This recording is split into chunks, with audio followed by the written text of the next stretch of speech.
Hello, everybody! If it's Wednesday, it's Warhammer, and that must mean it's time for another episode of Warhammer Weekly.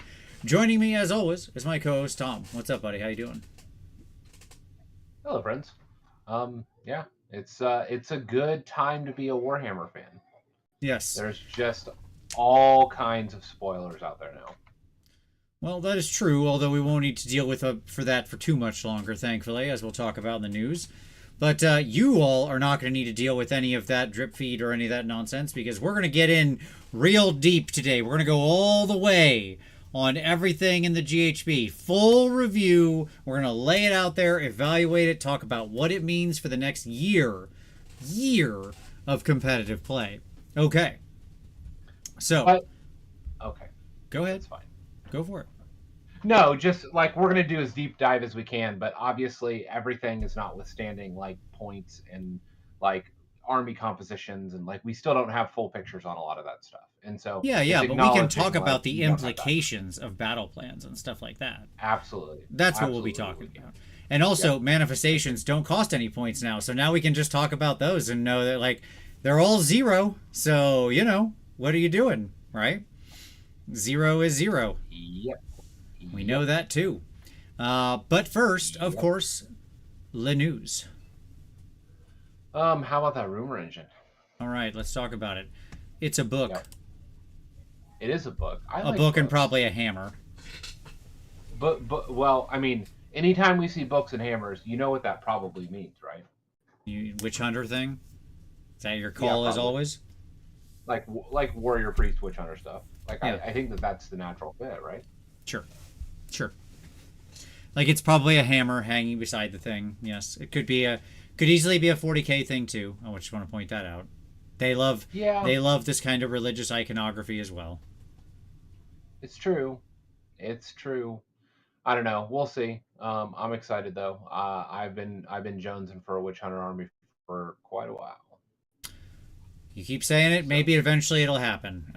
Who knows? Who knows? well, vampirates never really happened. I mean, IDK kind of. Yeah, So. sure. I mean, look, they do like expansions to armies, right? Hmm. They it's Hmm. easier. We finally gotten the ecosystem so big that they know they can't keep making new armies forever. So basically, we get maybe a new army in an addition, right? And so what they like doing is doing the phase two. So we got it with Yep. Lumineth. Yep. We've got it with many of the factions, right? We got it with Iron Jaws, obviously, through the narrative project. So So hopefully this is cities phase two. yeah, exactly. Yes, so it's not beyond the pale, right? Okay. Yep. What else we got? We in the news they cracked the news that downloads are coming next week, That's right. in a staggered fashion, but they are coming, so that's exciting. I mean, it is exciting. It Um, is absolutely but exciting. I have concerns about like can you like we're gonna get points it looks like on day one, but Yeah, not correct. war scrolls for many of the armies until much later. Sure. Like so that's gonna be just be a weird. Like I understand that the website needs clicks and all that stuff, but really, I mean, really, look. Here's why I'm excited about it, Tom. Okay. Yeah. I know you're, okay, and I know a lot of people are upset about this schedule. But look, as somebody who has to do this for a living, as it were, it's actually really nice that when we do our show next Wednesday, not everything will be out. Because covering 1, 2, 3, 4, 5, 6, 7, 8, 9, 10, 11, 12, 13, 14, 15 armies in one show next week is already going to be like something I'm not even sure how to do. Okay. yep, yep, So like it may just be the idea to like just do order and then save the rest for the next week. I don't know. I don't know. hmm, Like that's almost the equivalent of the rest. hmm, Almost. But whatever the case, we are where we are. Destruction always last place. I do love it. We can't help themselves. Um, it's heartbreaking. That's all I'm saying. it is Like what it I is. was ready. I was ready to go full destruction this year, or like Mm-hmm. full destruction for this edition. But yeah, Yeah, Martin, we're not going to do one index a week. Like, we're not going to do this for the next however many. Like, it's not the next 20 weeks. No one's watching the goblins faction pack just 3.5 months from now, homie. That's not how content creation works, brother. I appreciate your naivete, but no, I love you, Martin. That doesn't work. No, This is and a what Vin I will say Diesel is this. situation. This is a Fast and Furious situation. If you ain't first, you're last, and we're never first. So we might as well make. So we got to make it good, and that's also Indeed. hard because we're not very good. So it's really kind of a tough. And then when it comes to the iron triangle of good, fast, or cheap, we got one of the three. Got to make it count. What I'll say is this: I know that other content creators are going to be doing deep dives on every single one of the factions. Yeah, Some folks have reached out to me. I'll announce that later as a pick of the week, not this week, but in future weeks when those are coming. Just to acknowledge that there will be lots of people doing those deep dives on the individuals, and we will also like I'm assuming Vince, you'll probably make some appearances around for yeah, stuff yeah, like that as well. And so my hope is that we will get to do some deep dives, but just not on Warhammer Weekly. The good news, though, is that obviously once Battletomes start rolling out and releasing, we'll be doing deep dives there. yeah. I mean, I think what I want to focus on. I'm trying to decide exactly how we do this, right? But like, I think what we'll do next week, because obviously when we do the show next week, as I said, only Order and Chaos will be out. And I think what we'll do next week is probably like we'll go through the scrolls, but it's just going to have to be like focusing in on the actual implications. How's the army play? What are the options? What seems good? What seems bad? Etc. Etc. Right? And we'll go from there. Or right after launch, me and you do a 24-hour show live when I'm Sure. up in Columbus. Just 1 hour per faction, and we just knock it all out 24 hours live. Yeah. Sure. Sure. Absolutely. Yeah. We could do that. We could do that. We could do that if you weren't coming up to Columbus like super late, later than you originally said you were going to, and you also stole one of our other mutual friends who was going to come up and hang out with me. So I don't know what world you're talking about, Tom, but that's not how it works around Maybe. here. I'm just saying. We can talk. We can talk. Yeah, yeah. Um, Well, indeed. I'll do that if you Indeed. cancel your the other thing and get here Wednesday night. We'll start Wednesday night and I'll roll right through the next day. We'll do it. We'll see. We'll see. Mm-hmm. Kind of hard to hear Tom. Okay, I'll look. He shouldn't Okay. be any quieter. I mean, I could change mics. I have a mini. No, it's fine. I'll turn you up. I got it. Okay. There you go. Sorry, folks. I can just start shouting. You shouldn't be any. You shouldn't be any quieter or louder than me. I'm actually lower capture than you, and not like you're pinging up higher than me. But hey, whatever. It's fine. There we go. Okay, I grabbed you. Hopefully that'll help. All of that to say, we're excited, folks, and there's lots of hot show action coming.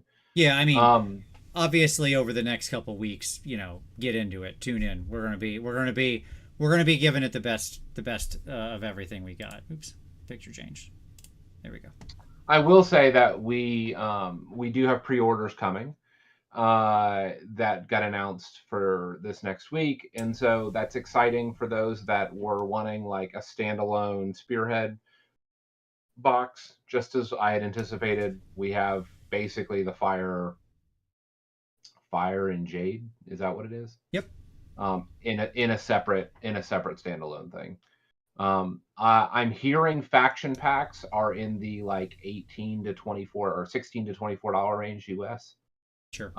For when those do hit the market, for those interested in buying the cards and all the little bojangles that you get with the faction stuff. So Cool. Yep. Everything plan goes on accordingly. pre-order. We'll see all what it looks like this Saturday. But it's gonna be a big week. It's a big week.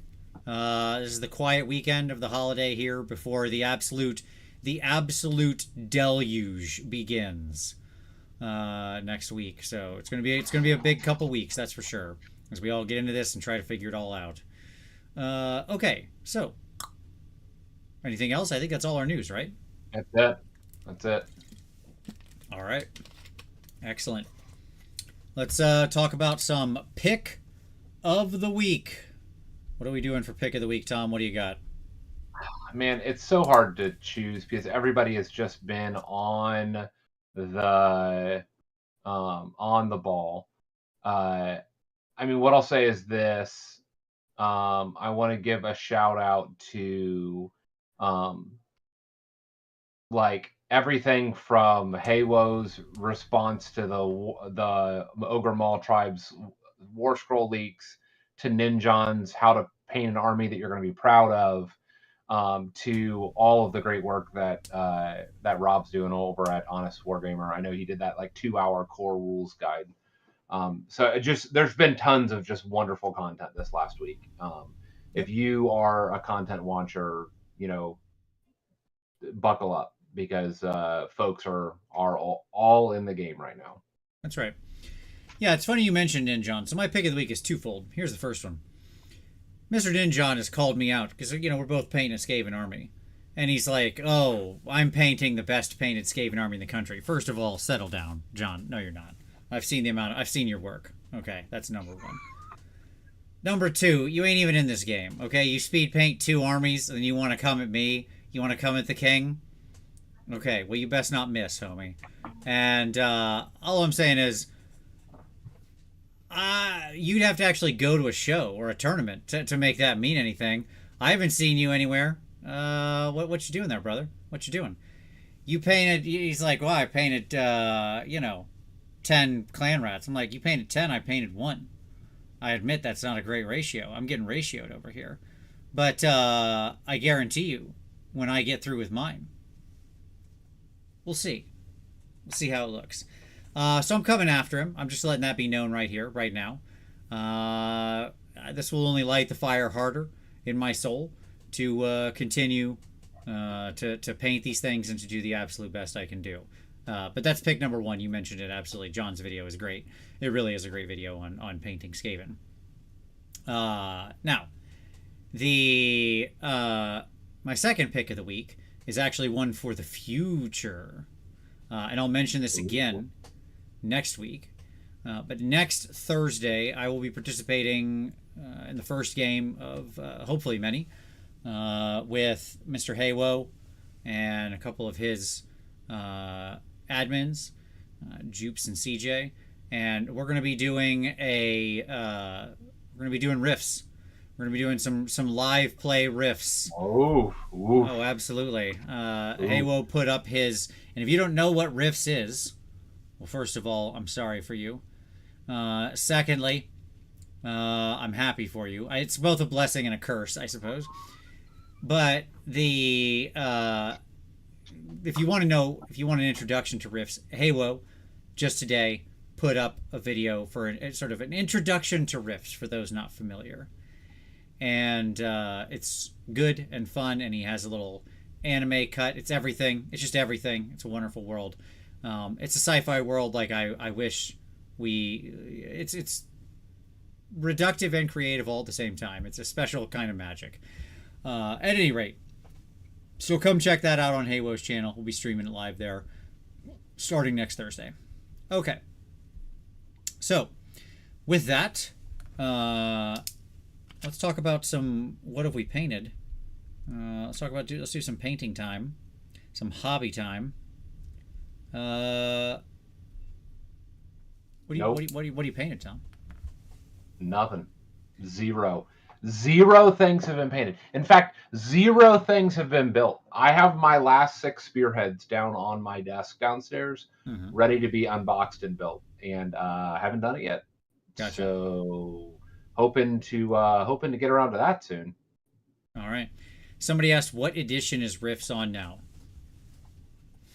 1. It's on 1 edition. There's no such thing. I mean, they did release a cleaned up Ultimate Edition book that was just like a reprint of the first book with a little bit of language changes here and it was like, ignore these tables, use these tables instead. Yeah, but yes. No, it's edition 1. 1.2. 1.2. That game's been going for 34 years. They've seen no need to. They're going a different strategy. Just print new books. Things don't work. Things are incompatible. Things are insane. Who cares? You deal with it. That's for you and your that's for a conversation between you and your GM. All right, my hobby time. This is not going to surprise you. This will be the story for a while. But my hobby time has been spent on Skaven. And specifically, I finished up 2 of the Retogers. You'll see these guys in a video coming up. So here's the Retogers. Very happy with how these guys came out. I think they came out pretty cool. These new models are so much fun to paint. They're just exceptionally good. Like, they're just exceptionally good. So yeah, I'm just having a great time with them. Just a couple more shots of these guys. You can see from different angles and stuff like that. I only used the helmeted head for one of them because I wanted to have like a unit champion, even though they don't have a unit champion. Sure. And just because I like that look. But I kind of wish I used the helmeted head on all of them. The helmet looks really cool after I painted it. I was like, man, that looks great. But anyways, yeah, here's these boys. Well, if you paint enough of them, you could have like a unit of helmeted and a unit of unhelmeted. Yeah, that's true. Absolutely true. Yep. So yeah, here's these guys. Thank you very much, everyone. Appreciate it. Yes, as in Glitter Boy riffs. That's correct. And then some more shots of them. There you go. There's everything I have painted so far. 5 clan rats, a warlock bombardier, and 2 retogers. Hey, look, I'm up to 8 figs painted. I'm feeling pretty good, actually. It's progress. I'm working on the 3rd retoger. And so, we're coming along. When I get that guy done, Tom, I'll have a unit done. I'll have 2 units done. I'm so proud of you. Yeah, absolutely. I mean, look, man, it's, slow and steady, okay? That's all it is. You just hammer, nail, hammer, nail. How big are they? They're pretty big. They're pretty beefy. I don't know. I haven't put them next to the other guys. Probably slightly more, like, broad, but not any taller. They're more hunched. So, like, just a little bit bigger and muscular and thick. And yes, the idea here is a punch you in the face red. That's exactly right. This red, and keep in mind, honestly, people say this, but it's true. For red red oranges don't really show well in digital photos. And yes, they're not based yet. That's correct. They're not based because I'm going to base the whole army all at once. So, because I have to figure out actually what the army is and how many bases I need. And so I need to do I'll need to do an absolutely insane amount of bases. So that'll be like the last step. But yeah, happy with how these guys came out. But that red is so much more even vibrant in real life. So I'm really, really happy with where I got it to. I kind of messed around with the recipe a little bit and got it to a place where I like. So, anywho. What am I doing for the actual bases? I haven't decided yet. I have a whole selection of different basing options in a folder. So, we'll see where it goes. Okay. Yes, that is true. Every cool model overhangs. I mean, these guys aren't too bad. Like, you can get them on the base where they're mostly on the base, but yes, they overhang a little. A little. Okay. Cool. Does color scheme impact basing choice? Yeah, sure, absolutely. Like, there's certain things you'll want to limit yourself on to make sure it works. Like I wouldn't do some alien world basing scheme with like purples and pinks or something on these guys because that'd be just wouldn't work with their actual color scheme. So yeah, it does. Okay. Are you gonna go with 3D printed? Maybe. Yeah, it's some of my options. Yeah, just because you can I like some of the 3D printed options that are out there. There's a lot of cool 3D printed bases out there. So yeah, potentially. I like it. The real problem is a lot of the 3D printed bases, they're like super cool looking bases, but they don't actually take miniatures very well because they fill them so full of crap to make the base look cool. There's no place to actually put the miniature, right? I think the right answer is the sewer bases, and then you go super bright green. I know. Everybody does sewers. I know. I did sewers before. It's not. It's boring. It's boring. No, but it's what looks good with them. That's all I'm saying.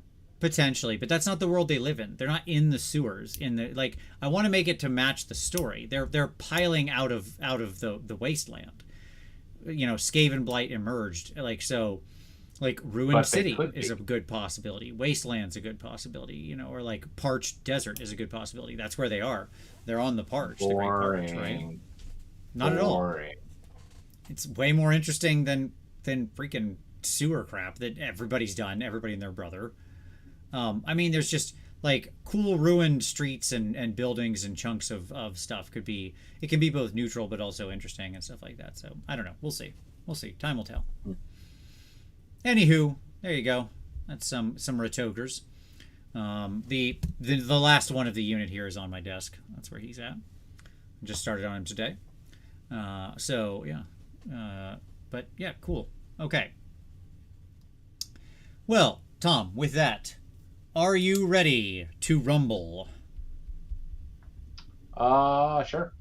Great. Good. That's the energy I'm looking for. They could all be surfing on shields Legolas style. There you go. Good call. I like it. That'd be interesting. It'd be new. That would be unique.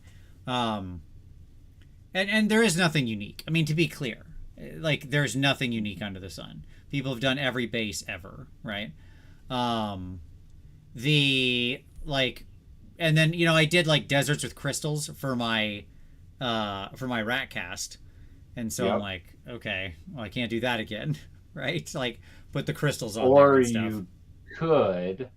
you could do desert with crystals, but you do the full like green crystals rather than the blue, as if they've corrupted it, because you continue the story, right? Where they're pushing in on Whirlwind's Edge. Yeah, yeah, I suppose. I thought about doing a cracked wasteland because then I could do glowing green cracks Underneath. out of the earth. Yeah, which That'd that be would be neat. fun. And then you can also scatter around like weapons and skulls. Like you can add to the 3D printed bases. It's not like you have to accept what's there. Yep. But like if they're simple, part of it is like keeping it simple in the print. That way the fig fits, but then I can put stuff around the fig. You know what I'm saying? So Yep. I don't know. Okay. Anywho, what if you just did more rats? Yeah, absolutely. Because tiny rats take a long time to paint. I don't just like phone it in on the tiny. Some of these guys have tiny rats on their base. So that's not just to be phoned in. Each of those guys gets little fur treatment, so that's like a lot of little hashing and individual scratching and stuff. That's not an easy proposition. Okay. All right. GHB 2024. Oh my goodness, here we are. Tom, it's here. Okay. The cover's beautiful. It is. It's super cool cover. Yeah. The new Stormcast stuff looks great, and this is just they do a good job with the art for that always. Their house artists are always just top notch people. Yeah, hopefully. All right. Here's my summary, and Tom, I will look for your feedback as well. Okay. My summary is this. Overall, really nice Generals Handbook for match play. I'd like to continue to see additional things be included in the GHB, but they refuse to do it. This is apparently just a matched play only thing going forward. Fine. I wish it had more stuff in it that made it so next year I didn't just want to throw this in the trash. But here we are. The season rules are perfect. After coming off 3.0 and having season after season of nonsense, of just nonsense, okay, where every season was either garbage or overpowered or av at best, meh. This season rules are so well executed. They're minimal but impactful. They're selected at setup. They're a sideboard. Basically, they act as a sideboard effectively. 10 out of 10. Love it. Love the design. Just really, really good. And then the battle tactics are really hard if you're given the first turn. The set of battle tactics we have on offer means you have 2 suicide choices round 1. That's it. Okay? And that means getting low drops is really important, as you're forcing your opponent to either score less points or make a suicide play. Those are the choices. Unless they happen to have an army that's like exceedingly built around this. Your turn 1 options are super limited. So if in some cases, by the way, you may only have one, depending on how you build your army, right? If you're not thinking about the 2 available battle tactics you can do turn 1 with both your build and your setup, then you are in trouble when you get handed the first turn. If you're like 3 or 4 drops and you haven't thought about that in list construction, you are starting on the back foot, period. One way or the other. Okay, those are my summary items. Tom, where are you living? Yeah, I mean, I think that is a good summary. I appreciate the season rules and how they've laid those out. It really raised a question for me though as to where do regiments of renown fit. Like I expected to see that possibility, given that it wasn't in the core rules in the GHB, and they weren't in the GHB either. And so I'm wondering um, if they're going to be fully optional narrative stuff and not actually. Well, I don't think so. We're getting the rules for them. Like, to go back to our picture here. We are. Regiments We of are Renown getting coming on Monday, July 15th. but with legend stuff, Yeah, right? sure. Like we're getting it at the same time regiments around as we're getting legends and all that. And so if they were if like there's been speculation that regiments of renown were the replacement for allies, but to me, if they were that, if they were meant for match play, I would have expected to see them in the GHB. And Sure. because we haven't seen them in the GHB, it suggests to me that they're going to be a fully narrative thing. Well, Or they're that it's mentioned in going to the be core like rules in army optional. construction. I mean, they're mentioned in the core rules in army construction. Are they? Mm-hmm. Yep. They were. Mm-hmm. Do you want me to show you the picture? No. Well, I'm going to. I get mine in a couple of weeks. That's fine. Where are we at here?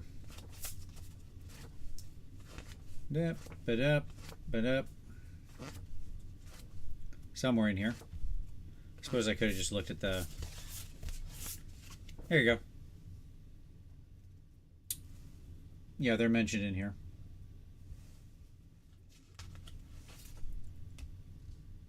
So it does make 3.5 Regiments of Renown. So it does make allowances for you to include them in the core rules. You may include 1 Regiment of Renown. Yep. Okay. Never mind. There you go. Okay. Are we ever going to get story time on book 6? Yeah, you know, at some point we will. At some point we will. Absolutely.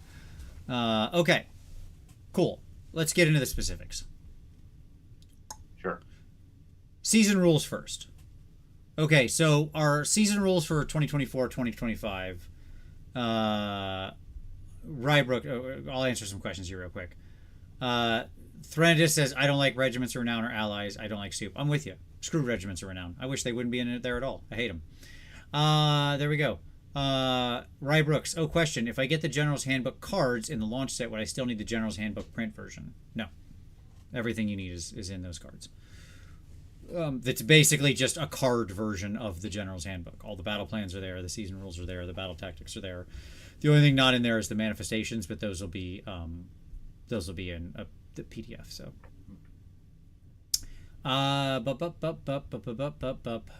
give us the first turn survival guide. Don't worry, we will. And Ravni said, "Is anyone going to be 3 or 4 drops?" Yes, some armies will, almost by necessity. And that will be a real challenge for those armies. Yeah, like if you want to have more heroes than 2, then yes. Exactly. Okay, so let's talk about Honor Guard.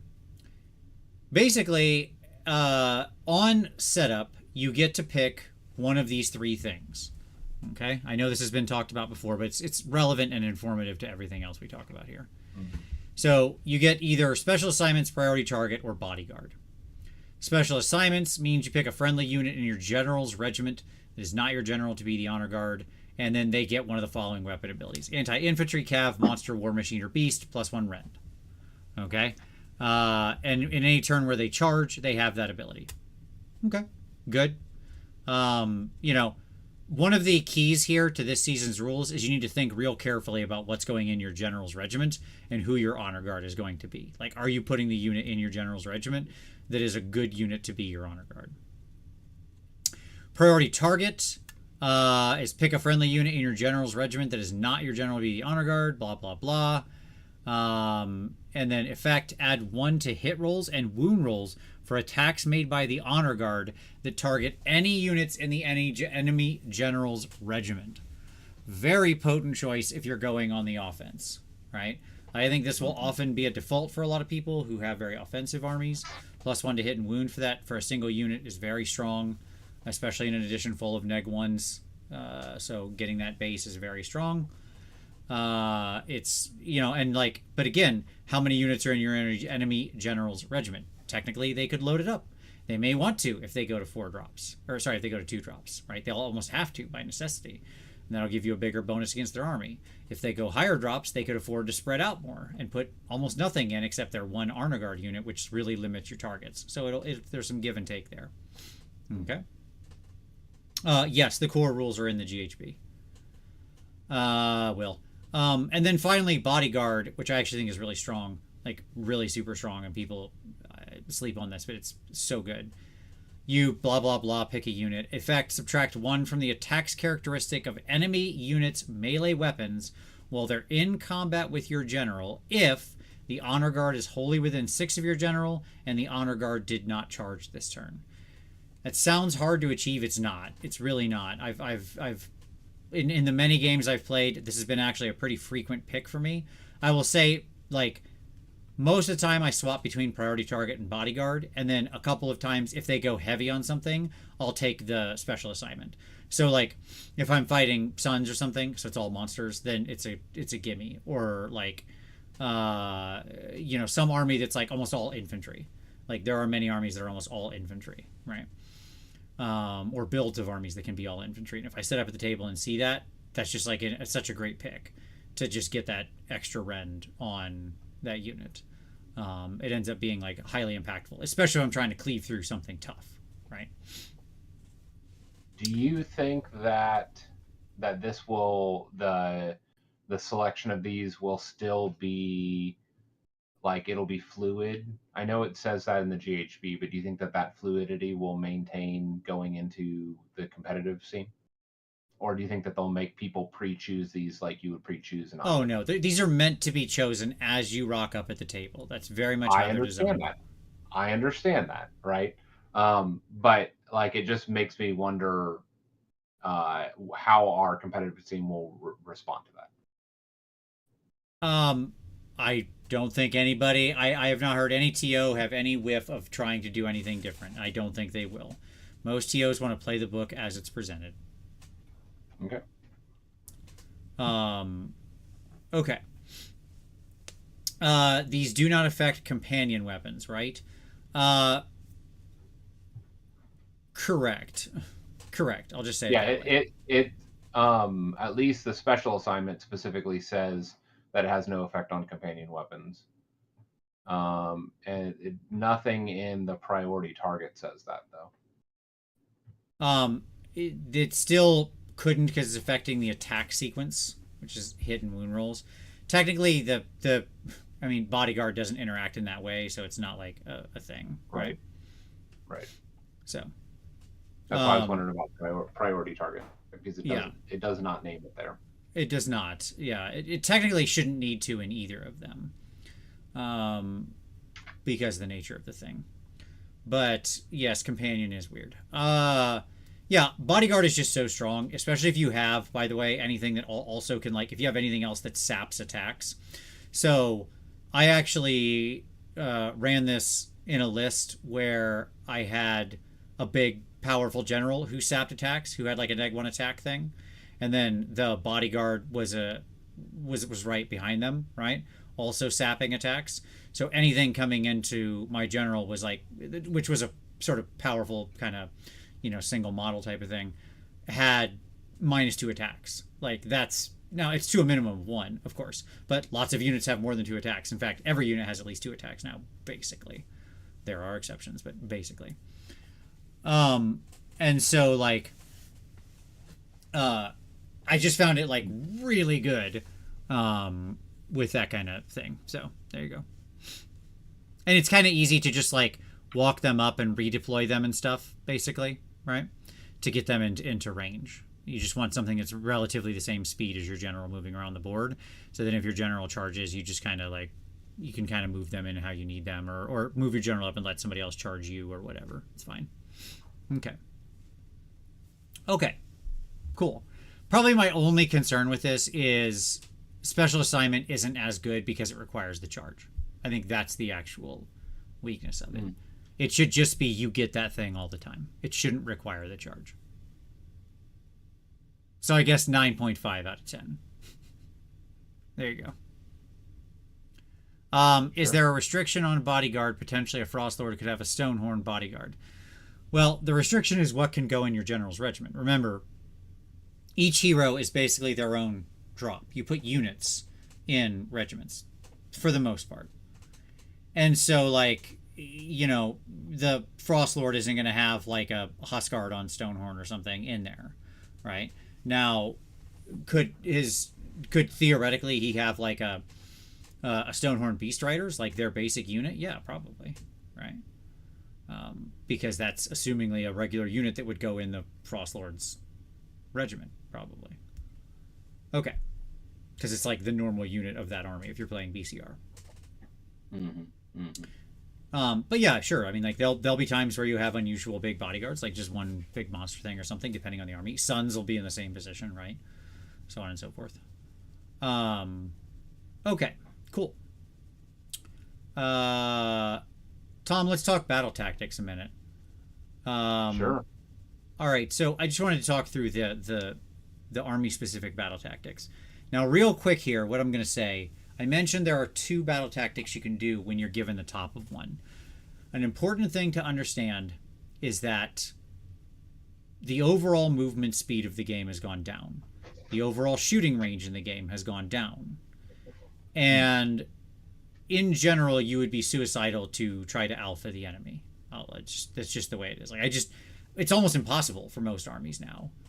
And doing it with a few units you may be able to get across the table would just be insane for the most part. Like the speed is just greatly reduced. Okay. In not just in like what's printed in your movement wheel or in your characteristic wheel, but also in just like the armies that were mega crazy fast just really aren't anymore in that way. See Ironjaws and stuff. Okay. So like you're not going to do not waver at the top of one. You're not going to do slay the entourage at the top of one. You're not going to do attack on 2 fronts at the top of one, right?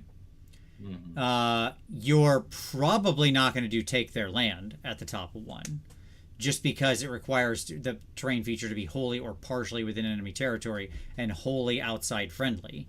And in general, anything that's meeting that condition is eminently redeployable / counterchargeable by the enemy if you try to send someone out there to nab that terrain, right? And so like they're gonna be able to likely pile onto it. And by the way, if you're setting up, you should, like, a good player is going to know what those take their land targets are and make sure they have people in position. So that leaves seize the center, the ultimate suicide play. Like the thing we tell people not to do. Don't just take the top of one and then dawdle forward, right? And take the flanks, which requires you to take 2 units, put them way out of position, and have a high enough move that they can actually get into the spot you want. And the key with this is they have to have 1 friendly unit within 6 inches of each short battlefield edge. None of those units are wholly within friendly territory, so they only have to touch outside of it. They don't have to get cleanly outside of it. And none of those units were set up this turn, so they can't teleport out there, right? They've got to be able to run from your line and tow outside of it. So they've got to be fast, cover more than 9 inches, right? If you're talking about an average setup, usually. Like, that is, say, imagine the board's split down the middle. You're on the 13-inch line. You got to get 9 inches across the DMZ, 9.1 to tow into the other half of the board, right? With 2 units, right? And then you have to then, like, and which is crazy because you're taking 2 units and putting them way out of position turn 1, right? Where they're not going to be able to necessarily easily come back into the game turn 2. Or you take 2 units and you shove them forward to where then the opponent can just clean them up very easily on turn, or on the bottom one, sorry. And it sets you up for like a horrible double. If they smash those 2 units and then take the double, they're in perfect position to just like crush you and pin you in your territory and break your back. So, and they could very easily be the underdog because they could just underscore you if you stretch to get that. Then they'll be the underdog going into 2. Okay. Those are my thoughts. Right? Yeah, it's going to be very circumstantial across the board for all 3 of those on that right column as to what you can actually accomplish and what you can't. It will certainly deeply influence what units you take in army composition. And I don't think that people are probably like, they have not been thinking this kind of deeply about these 3 options and how difficult they're going to be to do. Yeah. Yes, deploying outside of 9 is just part of the core rules, Branu. That's how that works. And Threnodist, I wouldn't bank on it. Like the whole idea of just moving your castle up into the center and saying, come at me. The trick with that is they could still make you fail the battle tactic. Okay? Because depending on where you are, right, you can't be in combat. So let me just toss out an example. You move your castle. You're saying seize the center, yeah. Yeah, seize the center. You call seize the center at the start of turn. I know that's what you're doing before my hero phase, right? Okay. Yep. You go, you take your hero phase, you do all your active things, it comes to mine. I cast an endless spell. Okay? And toss it out there. You haven't moved yet. Right? But I just want it up there, like in the range. Now I can't countercharge with it. Okay, because I can't give it commands. All right? But it's just up there in the range where now I'm blocking all, like it's something you have to heed the combat range of. Okay? But you're not in combat with an endless spell in the end phase. You're only in combat with endless spells in the combat phase. No, not exactly. It's when it checks to see. It's a little more nuanced than that. It's complicatedness of manifestations. You're still in combat, especially with something that can move. The point being is if I've got a range and you're in the hero phase, you're still 9 inches away from the center, right? Yeah? Right. Okay. So when I set up an endless spell, I have to set it up 9 inches away from you. Yeah? Yep. And it has a 3-inch combat range on it, right? Yep. Okay. So I'll call that, I'll set, and I could have potentially set my wizard where they can easily toss the thing out there. There are endless spells that go that far. Sure. Okay? Sure. So now you have to charge and kill my endless spell, which maybe you can do, maybe you can't. Depends what I just threw out there. Right? Yep. If you want this battle tactic. And if you fail to pick up my endless spell, you lose. Or here's another scenario. You move up. Assumingly, you're going to toe the 3-inch line. Right? You're just going to touch it. Yep. So if I had anything... Redeploy, countercharge. You can't do both. You can't redeploy and countercharge. That's true. It's a run. That's correct. But there are plenty of things that still have pre-game moves. Okay. Sure. So now, I mean, who knows? Maybe it's worth burning a countercharge. Like if you've got a unit that has huge bonuses to charge, it could be worth it. Right? There are things that still have built-in bonuses to charge. Those exist. Mm-hmm. Right? So if you can get at them on like a 9, right? Because of the way they towed up into the line and so on, or a 10, it might still be worth rolling the dice at just to ruin their battle tactics. So like it's not automatic is my point. There's lots of counterplay. Yeah. Okay. Yeah. So like if they have another one would be like armies that have a teleport spell, right? Armies that have a teleport spell potentially would be able to teleport that 9-inch out and have a charge there as well. Correct. That's another one. So if you have, yeah, exactly. So like you call seize the center. That's a really great one, right? You call seize the center. Okay, great. I'll off turn cast or pray. I teleport an anvil unit onto the center of the battlefield, right? And realistically, unless you bring your whole army into me, like you're not going to lift a unit in one go unless it's like the perfect lineup, right? Right. And that means like that's just like a great that's great. Like, I just shut you down off of that one countercast, right? Yeah. So my point is, people need, like, you need to think about these battle tactics completely differently, because people will use their command points and their counterplay, if they're smart, to kill your battle tactic. That is the number one use of how you should be thinking about your command points, right? Is whatever they call, how are my 4 command points going to stop that from happening? That's what those are for. They're not for like all out attacking and all out defensing your unit, unless they call kill a regiment, kill something in your general's regiment, and then you all out defense that unit, of course, right? Or and redeploy them away or whatever, right? Yeah.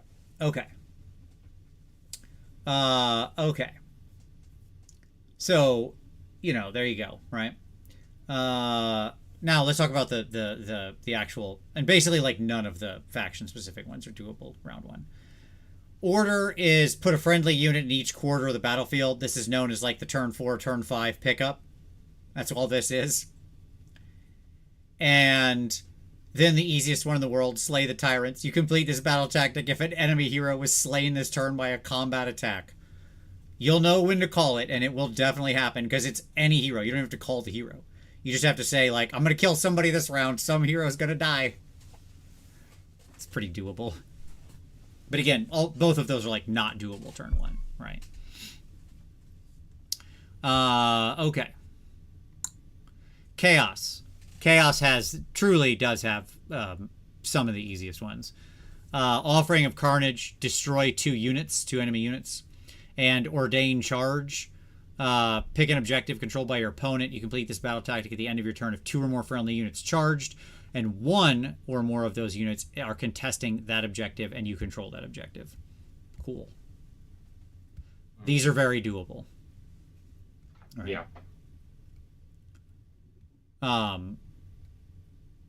So, like, it's a good day for chaos, I guess. Death. Marked for the grave, pick a non-hero enemy unit that has not had any models slain this battle. If there are no non-hero enemy units on the battlefield, you can pick any enemy unit. You complete this battle tactic at the end of your turn if that unit is destroyed this turn. Surprisingly challenging, actually. That's really hard. To take what I'll say is, in this edition, it is actually pretty hard to bring a unit from full to dead in a single go, unless you have got your synergized hammer hitting the thing it wants to hit, right? So if you have like your synergized hammer that's anti-infantry and +1 damage on the charge, and they hit a unit of infantry that isn't defensive buffed, to the sky and back, then yeah, you'll pick them up. You'll blow through them. You'll do more damage than you did in the last edition. But in sort of all other scenarios, you tend to do less damage and sit there, and it's like it's much more grindy. Okay. Yeah, Zach says, did you play the game of Warhammer this turn? Get points. Yeah, that is chaos in a nutshell. So Marked for the Grave is actually pretty hard. And then Inevitable Demise, you complete this battle tactic at the end of your turn if 2 or more friendly units are wholly within enemy territory and more than 9 inches from all enemy units, and none of those units were set up this turn. Again, doable, but you've got to depends a lot on the map. Some of the maps this is actually really hard on, like really, really hard.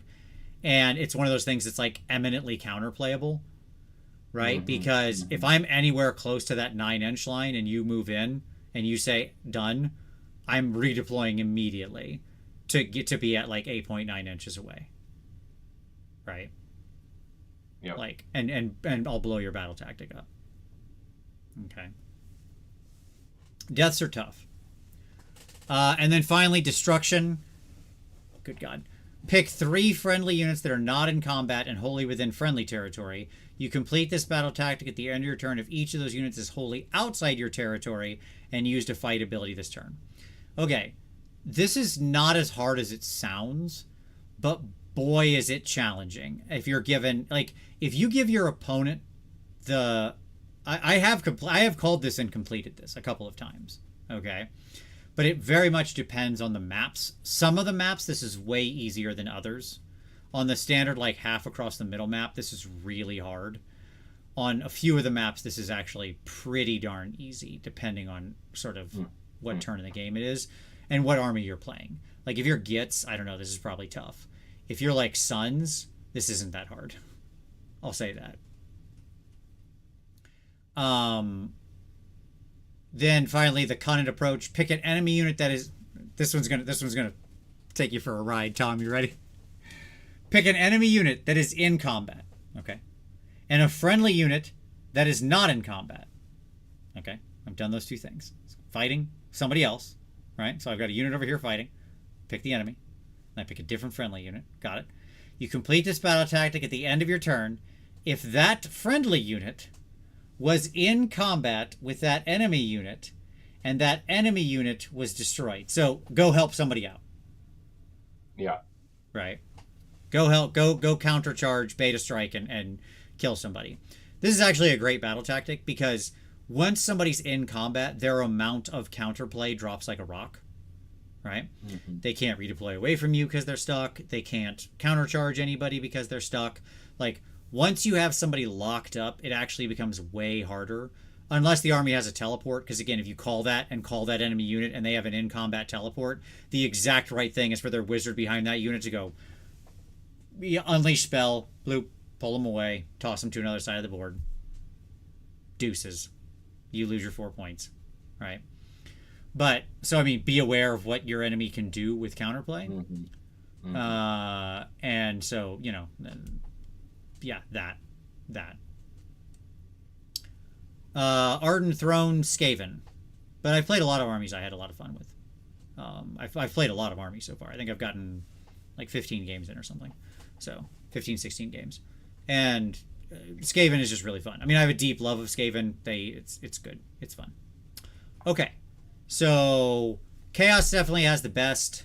I think orders are both very doable. It's just like one is just a pickup in turn 4 or 5. Otherwise, it's impossible. Like when there's no enemy units left. Mm-hmm. Destruction is next and death is last. That's my rating. Tom, where are you living? Yeah, I mean, I think order or chaos are the easiest to me. It seems like my gut would say that death is like. It seems like destruction would be one of the hardest. The beta strike is fine, but the time to get stuck in, I would imagine for some armies that's really hard to pull off. And some armies probably don't want to do that. Yeah. So like, right, I just think throw about their whole army like, into combat so they can die on the back and forth of combat. Yeah. Or Cruel Boys, right? With which could be heavy shooting, right? Like this is not something they want to do. I mean, they won't be, but sure. Sure. Yeah, I know. Hypothetically, they could be heavy shooting. Sure. Hypothetically.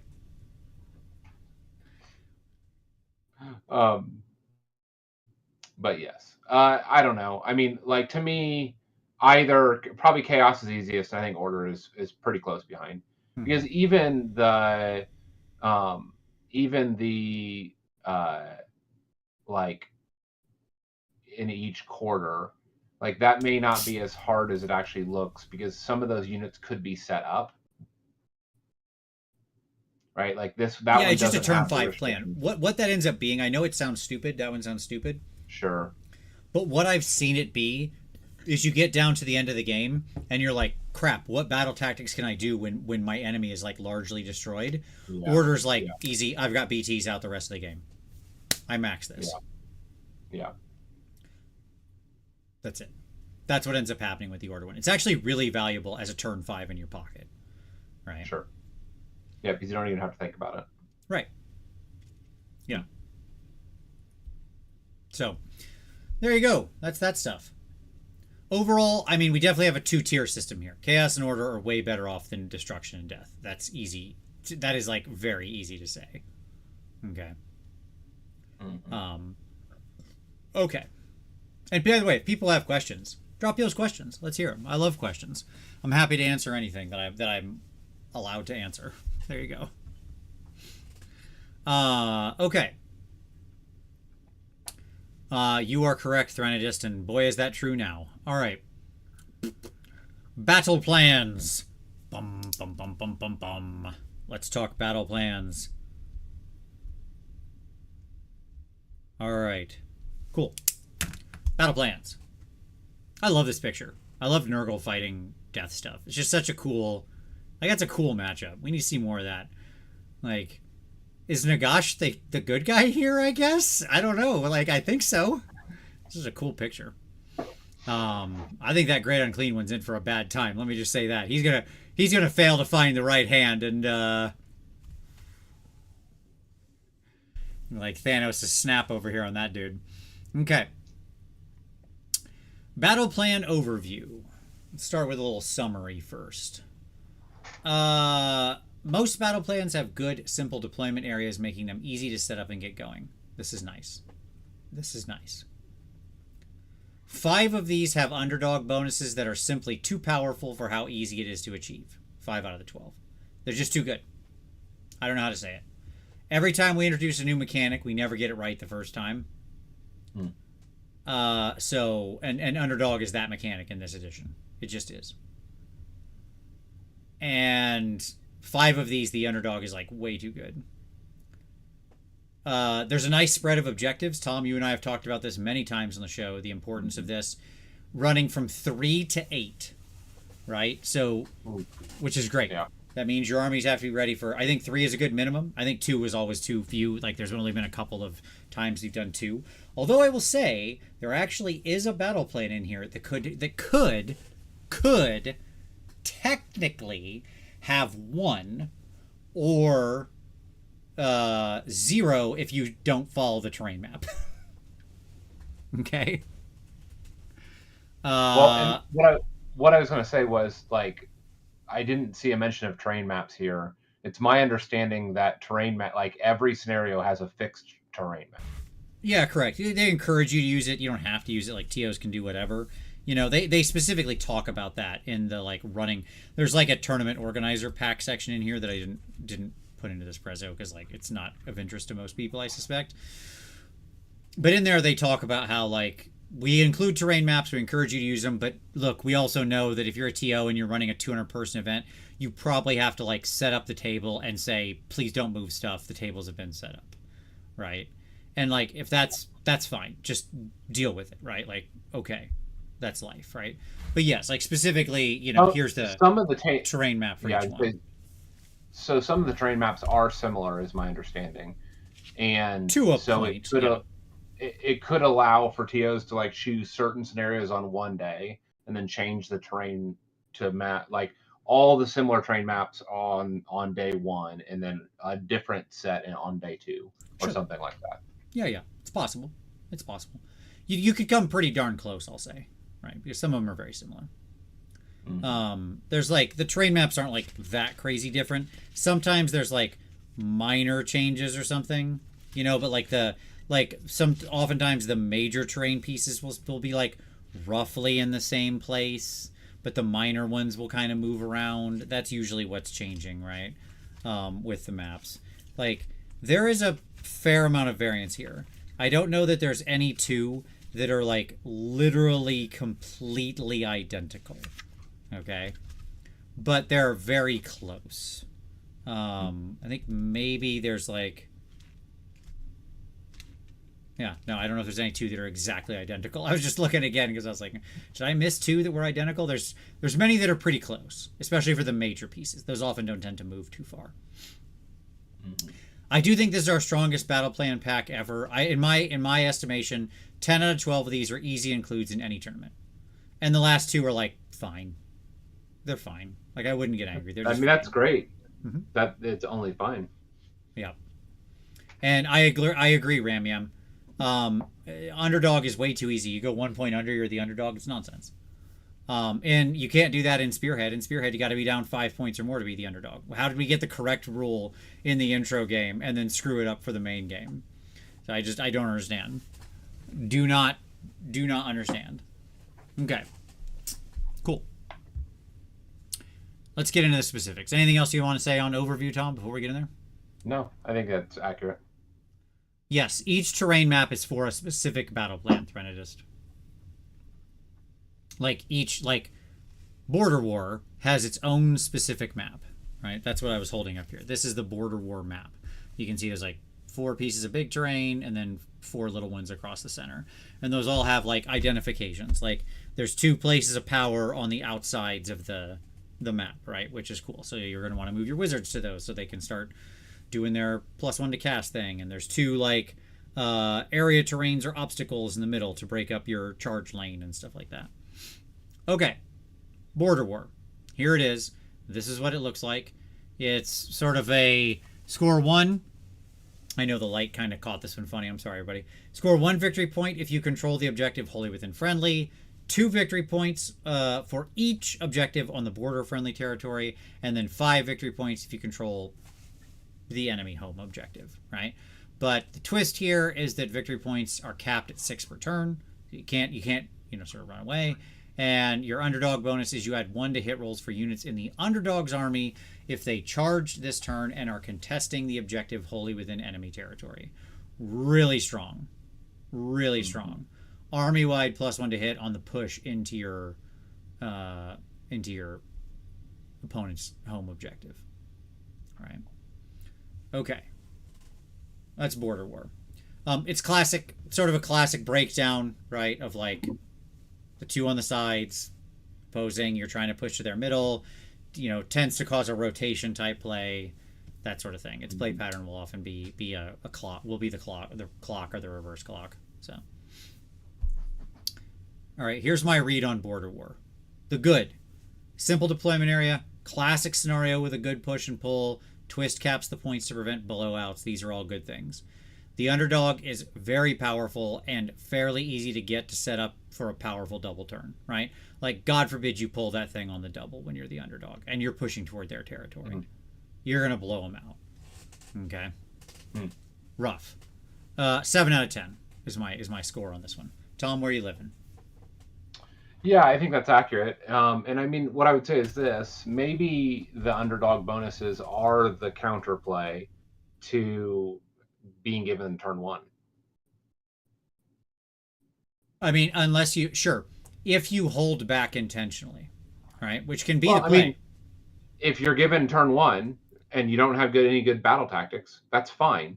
You just accept that you're probably going to be under points for them going into 2 with the underdog bonuses. Yeah. Yep. 100%. Like, you don't have to use the ability to choose a battle tactic. And I do think there's something to that, right? Where you just go turn 1, pass.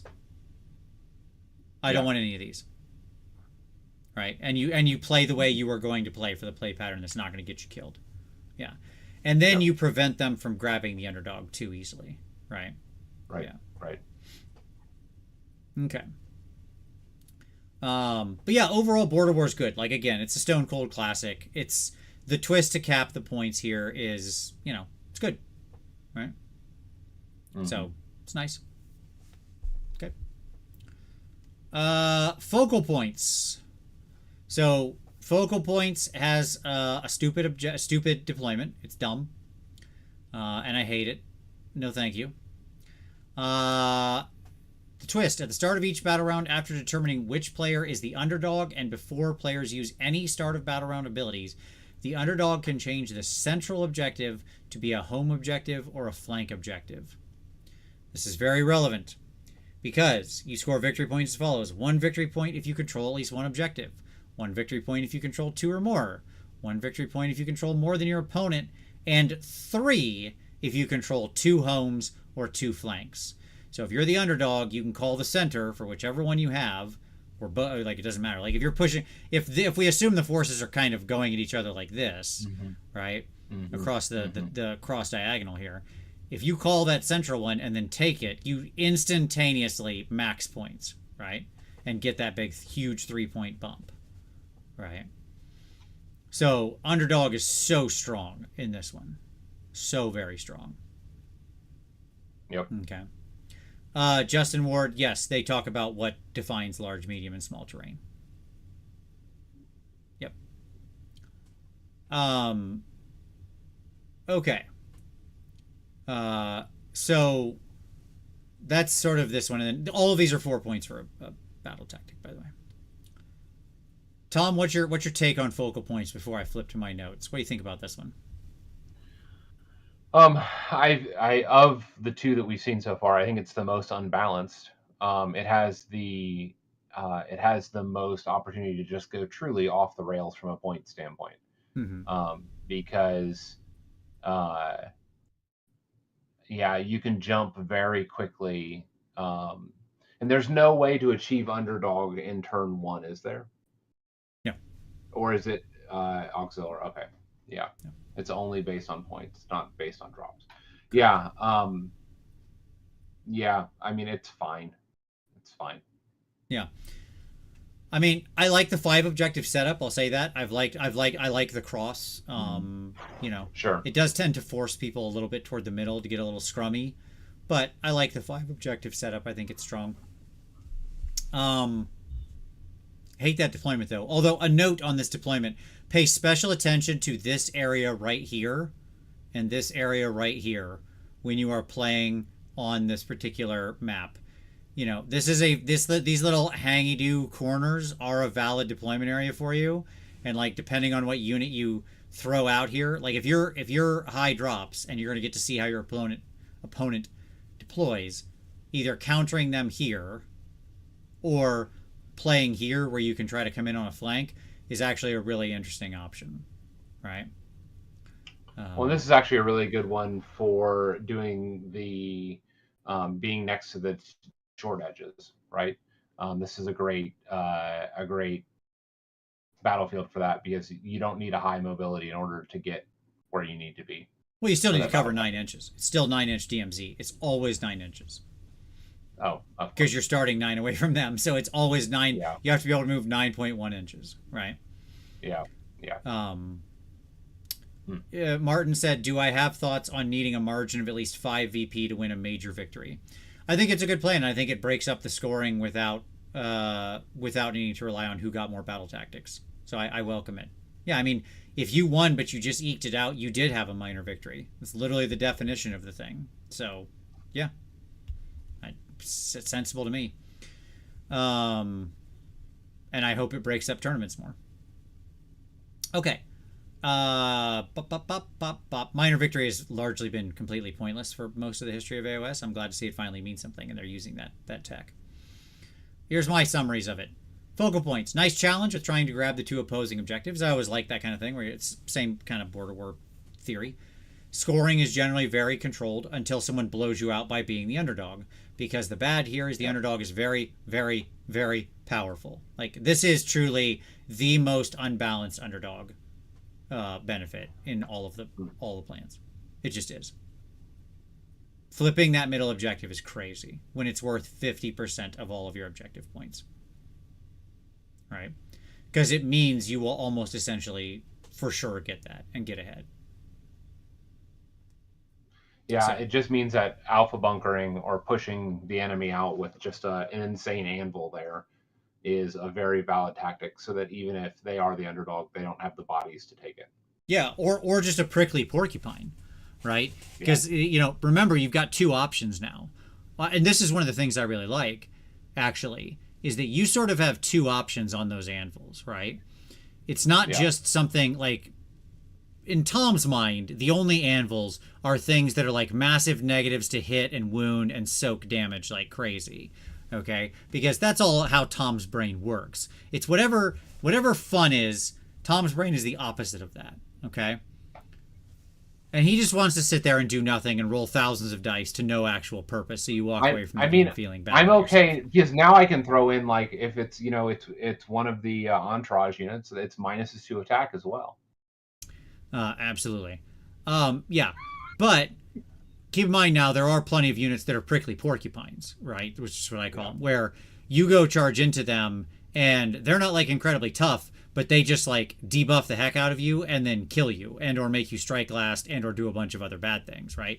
So they're like, durability is no higher than average. It's just you hit them and all of a sudden you suck and you're dying, which is an interesting sort of thing. So this is one of the lowest scoring ones to me because of that underdog. It's a 5 out of 10. I really like focal points makes me angry because of that underdog thing.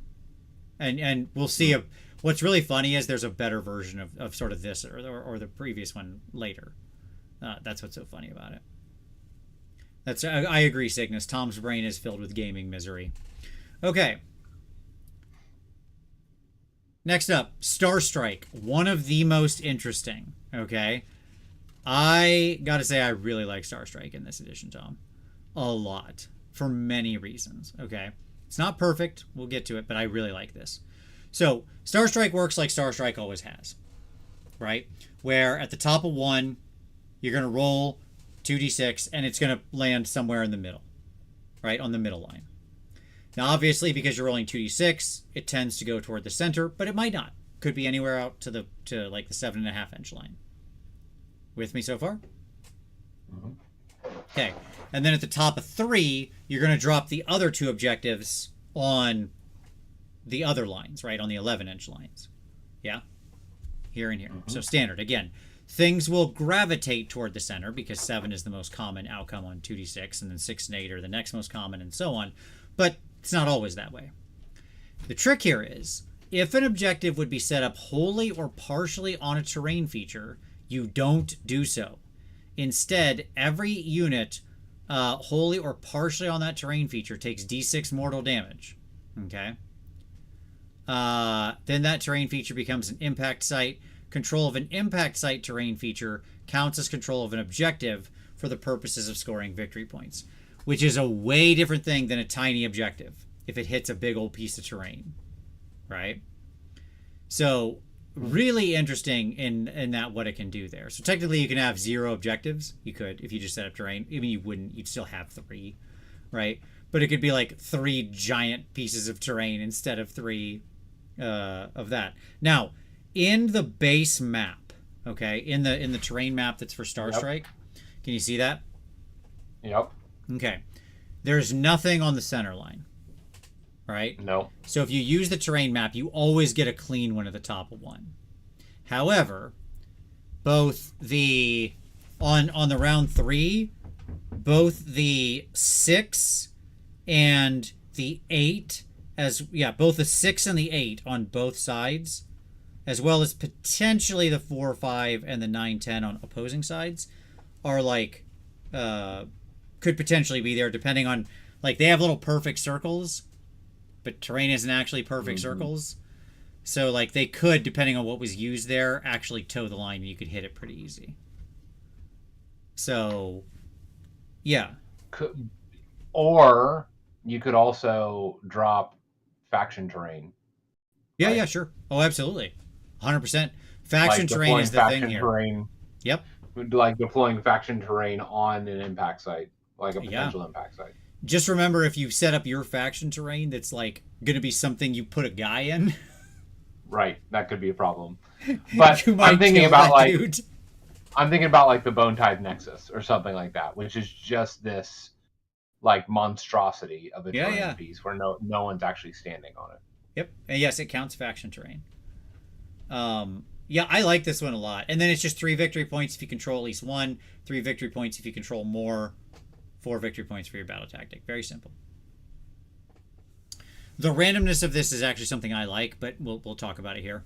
Simple deployment area, great, easy to set up and get playing. Don't even have to set up objectives right away. It's so simple, very little measuring.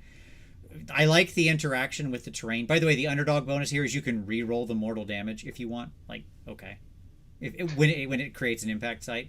Underdog's a weak bonus, which is like perfect. That's how I want it to work, right?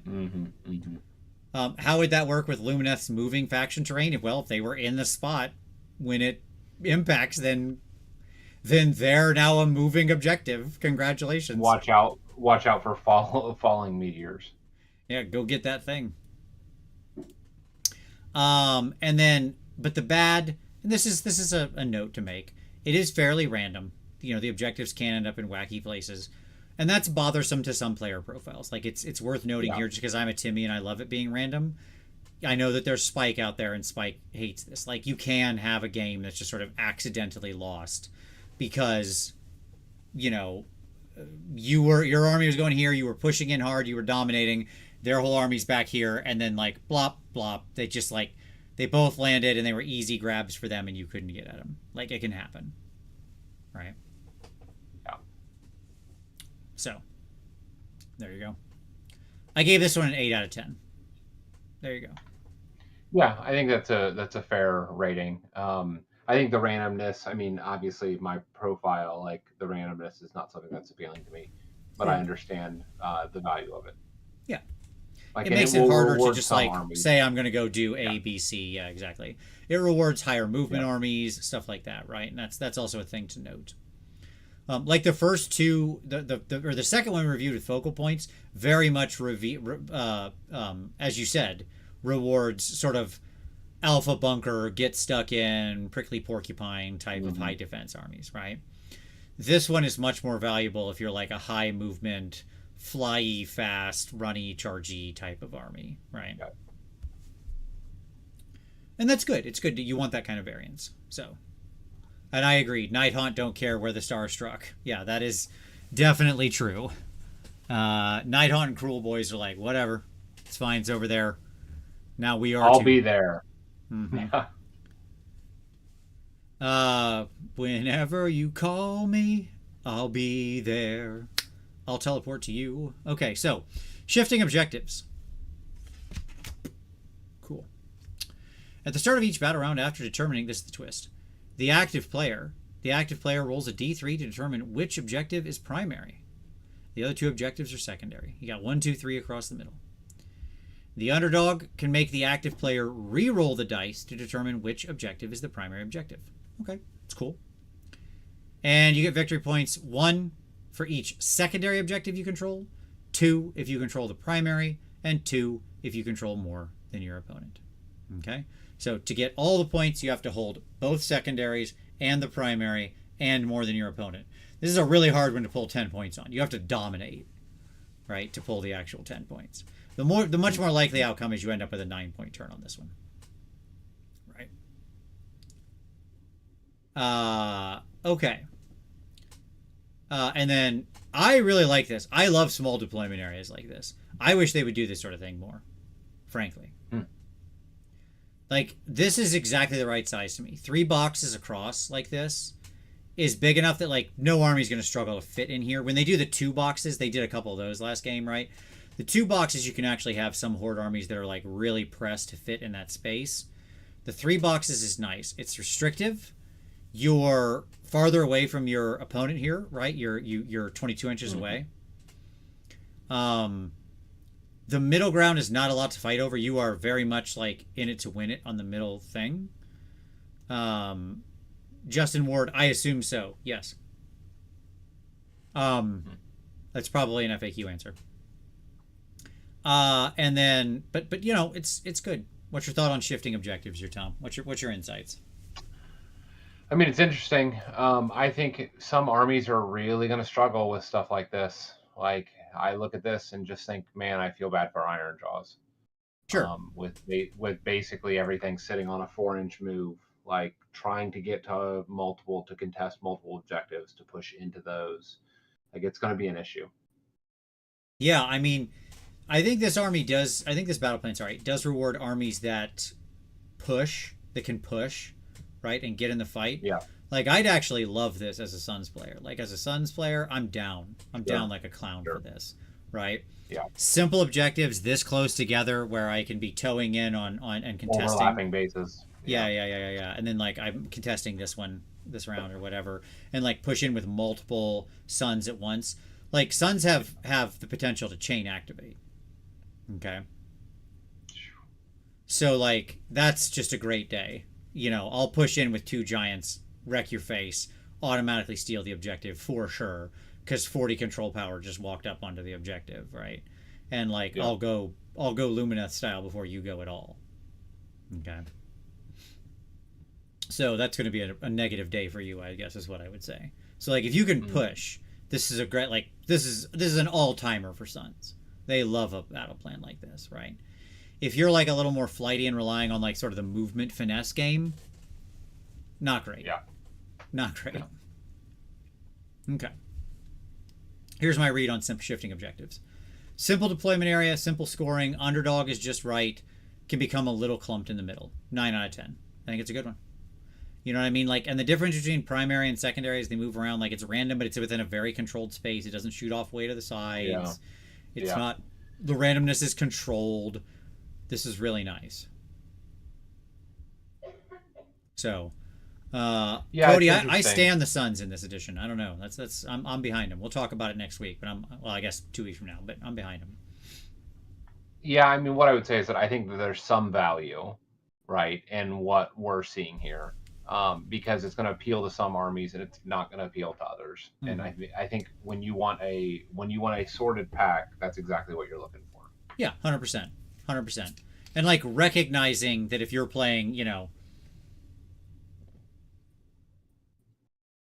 a sort of like finesse Slanesh army, and this is not a great battle plan for you, right? It just isn't.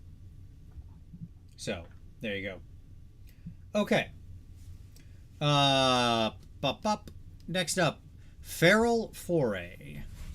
Okay. Again, standard spread, 6 big objectives. Tom, check out this twist. I actually really like this twist. This is very fun. At the start of the battle round, okay, each player can raid one objective they control in an enemy territory. An objective that has been raided cannot be contested or controlled this battle round. Okay? The underdog can raid an objective in enemy territory they contest but do not control. Very strong. So what you're doing, especially if you're the underdog, is you're picking an objective and shutting off an objective. Yes. Yeah. Now you can only do it to one, right? But that's really interesting. You can't score it either, right? It can't be contested or controlled. So you have turned it off for yourself and your opponent, right? Yeah. And the scoring here is dead simple. 2 for 1, 2 for 2. 2 for 1, 2 for more. 2 or more and 2 for more. Two. Sorry. Blah, blah, blah. Yeah. Standard simple scoring. I said it was simple. 1, 2, I managed to screw it up. 1, 2 more. Thank you. Yeah, good God. That's what I was trying to say. My brain malfunctioned. I apologize, everyone. Yeah, so like really interesting. Really interesting on this one. I like that it doesn't go away. It comes back online the next round, right? Unless you raid it again, which you could do. But, yeah. Obviously the opponent got a turn in there somewhere and they might have something to say about that. Okay. And I agree, Ram Yam. I like this because it does. It makes armies play wide. Exactly what I literally say on this page. Simple deployment area. The raiding mechanic is really interesting in the behaviors it causes. The wider fighting area spreads out armies more. My one challenge here is the underdog mechanic is so powerful. It's so strong. The fact that you can turn something off at the start of the battle round, right? Even if you don't control it. Like, there's lots of armies that have crazy little tiny units that fly or hyper move or whatever, right? And even though the objectives are smaller, it's so spread and it forces you to play so wide. Like, people just can't cover their whole objective, right? So you can easily imagine somebody went at the bottom of the turn, right? Yep. They get a unit over there, toe in on your objective, right? But like, you don't have the command points left to countercharge them.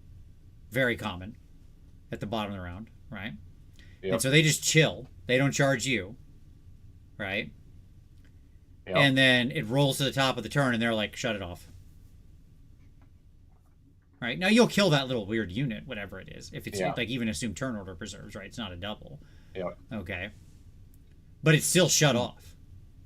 Right? You still can't score that this round. And now you got to waste time and some amount of force killing that dumb little pickup unit. Right? Yep. Okay. I agree, Cast. I completely agree. So 7 out of 10. Again, underdog's a little too strong, but it's it's a good battle plan overall. I like a lot of the other factors as usual.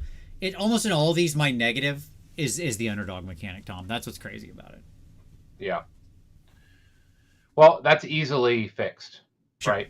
Like by just the community all kind of coming together and agreeing. It's underdog is 5 points, not 1. Just like major victory is 5 points, not. Yep.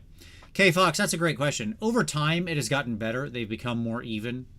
I will say, like the battle plans of basically the chart over the history of AOS writ large is the battle plans have gotten better over time. But there is always still inequity, right? Because they're always pushing the envelope and trying to design things, and so some of their things work, some not as much. That's what I'll say. Hey, by the way, if you're still watching and haven't hit that like button yet, click that like button and subscribe. Do all those fun things that make dings. You'll become cooler. Things will work out for you. Who knows? Okay. Poop. The Jaws of Gallet. Yeah, I know. All right, here we go. Twist. From the second battle round, at the end of their turn, after scoring victory points, the underdog can pick one objective. That objective is removed from play. If there is no underdog, no objective is removed. 2 victory points for 1, 2 victory points for 2, 2 victory points for more. What do you think of this L, the Tetris block? The super Tetris block, I guess. Whatever. I love how it spreads like this. Sorry. I love how it spreads stuff out. Agreed. I actually love this deployment as well. This is a fascinating deployment, right? Because like what you put here at this 9-inch curve, because there's like a little curve around here, and a curve around here, and a curve around here, right? And like what you put in this and this and this and this is going to decide how this game goes. Yeah. Right. That's it. Love the big dead zone box in the middle that you're all heading in. Yeah, it's great. You're still 9 inches from their territory, K-Fox. So it's always 9 inches minimum. So you actually have this hemisphere that's like this, basically. There's an 18-inch orbit. Yeah. Yeah. Or 18-inch range between you and them. Right. Right. So, yeah. Cool. It's fine. Nope, still to come, Kendrick. You didn't miss it. I've got it sitting next to me. I promise 1 week we're gonna do it. It's gonna end up being like Snake Eyes, I swear to God, but it will happen. Okay. Jaws of Gallet. Interesting deployment area, creates some really compelling choice points in deployment. One of the things I'll say here is this works against low drops, Tom. This is actually a battle plan where it's good to be high drops. Yeah. Right? Right. Or if you're low drops, it forces you to spread immediately. Right. You have to make like a lot of decisions with not much knowledge. Okay. Yeah. And I like that. I like when we have battle plans like this that like really reward people who aren't low drops. Good box objective, spreads out the forces, simple scoring, the fundamentals. Bad, the underdog is just super meaningful. Being able to remove an objective at a key time will just swing the game.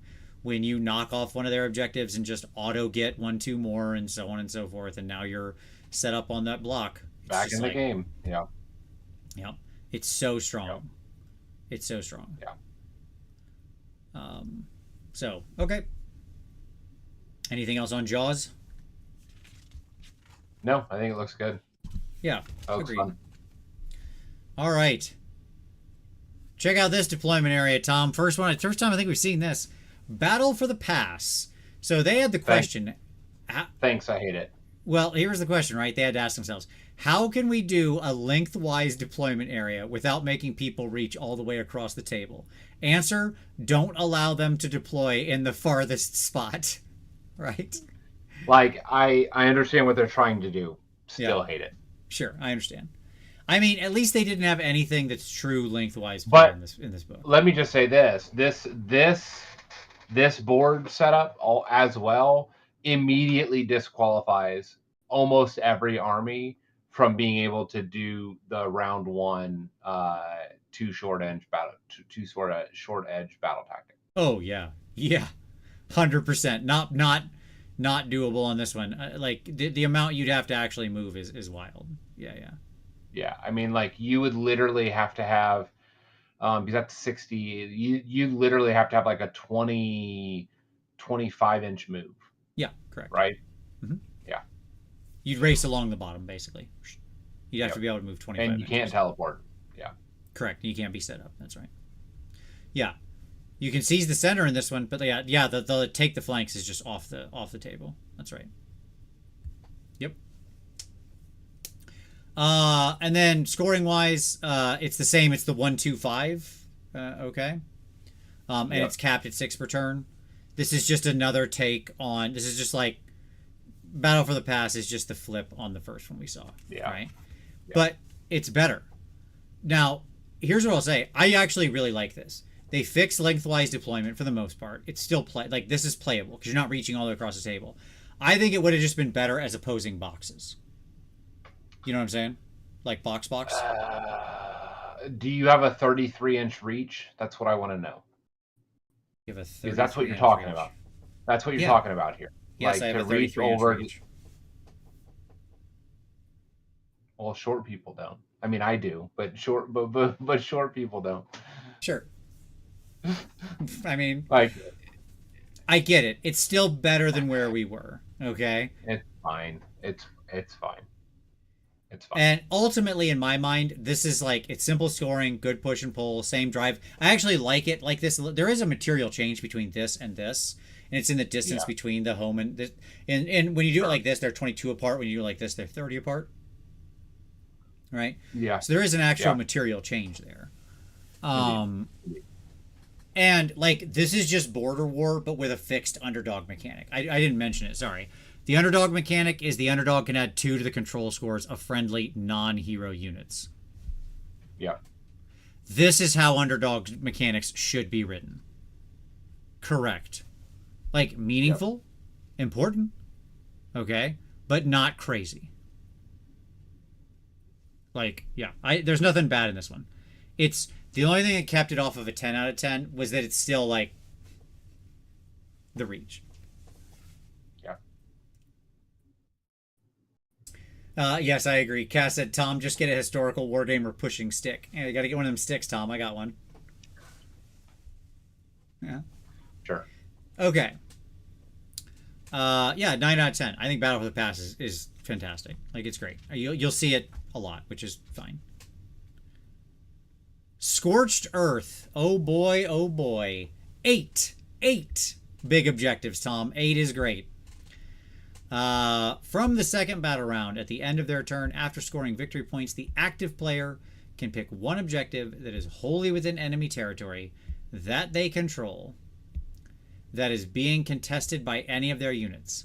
That objective is removed from play. So here you're actually pulling it, right? You can't pull it till the second battle round. You have to have somebody actively contesting it, right? So they have to be within 3 inches of it, right? Yep. And you can only pull the ones from enemy territory. Okay.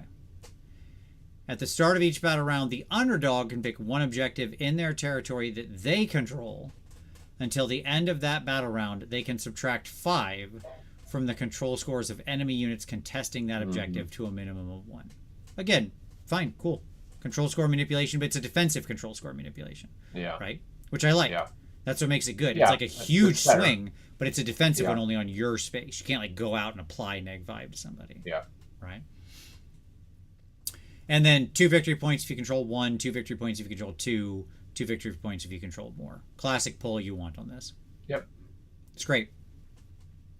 It's great. And I like how it really does spread out armies.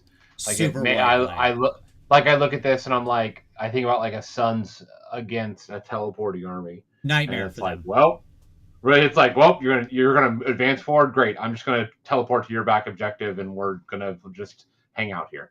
Yeah. Absolutely. Like, as good as Focal Points was for Suns, this is a living nightmare, right? Yeah. Like, this battle plan has to be like 70-30 against the Suns player on setup. Oh, I believe that. Right. Yeah. So like I love this. I love this one. Like, and again, I like seeing different kind of armies. This for that like finesse, speed, dodgy Slanesh army that we talked about earlier. Oh, this is they're in their element. They're loving this. Right? This is great. They probably have a decent number of units. They can cover their objectives from teleports and stuff, but they have the speed to get across the board and threaten, hit, blow up, right? And then get out of there. Okay. Scorched Earth. Simple deployment area. High number of objectives. Pulls armies apart. Forces more tactical play. Underdog is interesting but balanced. Good scoring. Bad not applicable. 10 out of 10. This is it. We did it, boys. We got a 10 out of 10. Woo! Unfurl the banner. Go ahead, unfurl it. Oh, that's right. I forgot to set up the banner. Okay, anyways, it happened. Mission accomplished. we got there. I mean, this is my favorite one in the pack. I think it's great. Okay. Yeah. Keep going. Better Part of Valor. All right. I hate this one. From the highest highs to the lowest lows. I'm going to read this. Here we go. Each time an enemy unit contesting an objective is destroyed by a fight ability used by a friendly, non-hero unit contesting the same objective, that friendly unit gains the dominant keyword. If that friendly unit stops contesting that objective, it is no longer dominant. Add 10 to the control scores of dominant units. Add 1 to hit rolls for combat attacks made by units in the underdog's army that target dominant units. And then 1, 2 more, 2, 2, 2, 2. 6 objective spread on the half. All right. So if you, in melee, right? Yep. Go and kill one of their units defending the objective, right? Okay. Yep. Then you become dominant and your control score shoots up by 10. But the underdog's entire army gets +1 to hit you. But if you walk away from the objective, you lose dominant. I agree, Cygnus. Yeah, we've got our dom keyword, but we're missing the sub. So there you go. Thoughts on this one, Tom? It's gonna be really like I'll internalize the dominant thing at some point. Sure. But it seems so difficult. I don't know. It's annoying. Yeah. It's not the worst one. We're going to hit one later that's worse. Like, I think this one's playable. It's just like, you got to, people are going to accidentally make their heroes dominant. Forget that it says non-hero. Yep. Right? Yep. The more shooting based the army is, the less likely you're ever to be dominant. Sorry, KO. I guess you don't get to ever be dominant.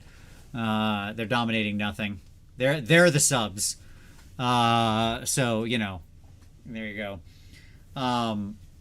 Overall, simple deployment area, good number of objectives. Like, all the fundamentals of this one were strong and simple scoring. Yep. Bad, the tracking around dominant units, the fact that it pins you to the spot, the fact that it's this non-hero thing you'll forget, the fact that it has to be combat as it should, and blah, blah, blah, you can't walk away. And the underdog bonus is either quite strong, like your whole army's +1 to hit some random unit that you want to kill anyways, or completely meaningless because your opponent just, like, walks the dominant unit away if they think they're going to get attacked and brings some other unit onto cover. Right? And just rotates it out. Yeah. Yeah, I'm not really in love with this just because it's going to... I mean, I need to play it, is what I would say. Sure. Like, in order to really make a call on that. Mm-hmm.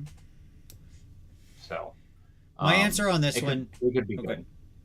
I still gave it a 7 out of 10 because I do think it's still, like, the fundamentals of this battle plan are good.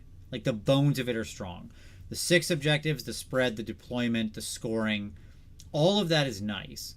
It's just this silly dom thing that gets, like, weird, right? That's it. Like, we couldn't... I don't know. It feels like there could have been a better choice here, but here we are. Strong fundamentals, missed it in the last mile. All right, next up, another one of my favorites. Love this one, the Vice. Okay, at the start of the second battle round, after determining which player is the active player, the objectives go away and move in. So at the start of turn 2, they move from the outer edges, up here, to here, right? Mm-hmm. And then at the start of the fourth battle round, you get one objective in the center. Okay, so 1, 2, 4. With me? Okay. Yep. At the end of their turn, the underdog can pick one objective and inflict D3 mortal damage on each unit contesting that objective. Roll separately for each unit. Okay, it's fine. And then 2 victory points if you control one objective, 2 victory points if you control 2 or more, 2 victory points if you control more objectives than your opponent. And in battle rounds 4 and 5 only, score 2 victory points if there are no enemy units within 6 inches of the remaining objective. That is a fascinating additional bonus. Okay? I like that a lot. The good. Simple deployment area. Really interesting influence on deployment. So Tom, I've played this. I mean, this has been an existing one before, but I played this in this edition, and those objectives starting in the corner is really changing to the way you deploy and move and think, right? And yet again, forget about that. Go into the sides with this one. Yeah. Okay. Because you got to start on the objectives, so you're back farther, so you're not up on the line, right? So unless you got 4 units you can put out on the side of the board, which you don't, okay, you don't, you're just not, that one's off the table, right? And seizing the center is also really stupid on this one early, right? Because that's exactly where you want your forces not to be. Right. But the movement is predictable. It challenges players to make good plans. The underdog is pretty reasonable. The bad here is Kuhal, kind of exactly what you're pointing at, which is armies with unbreakable sort of units, defense, Death Stars, can be very, very, very powerful in the late game, where they can set up, hold the objective, and make sure you stay off of that radius, right? Yeah, I mean, the enemy's not going to be there, right? So you can send your anvil up there for that turn 1 objective, turn 1 battle tactic, right? To hold the center. Send your anvil up there, anchor in.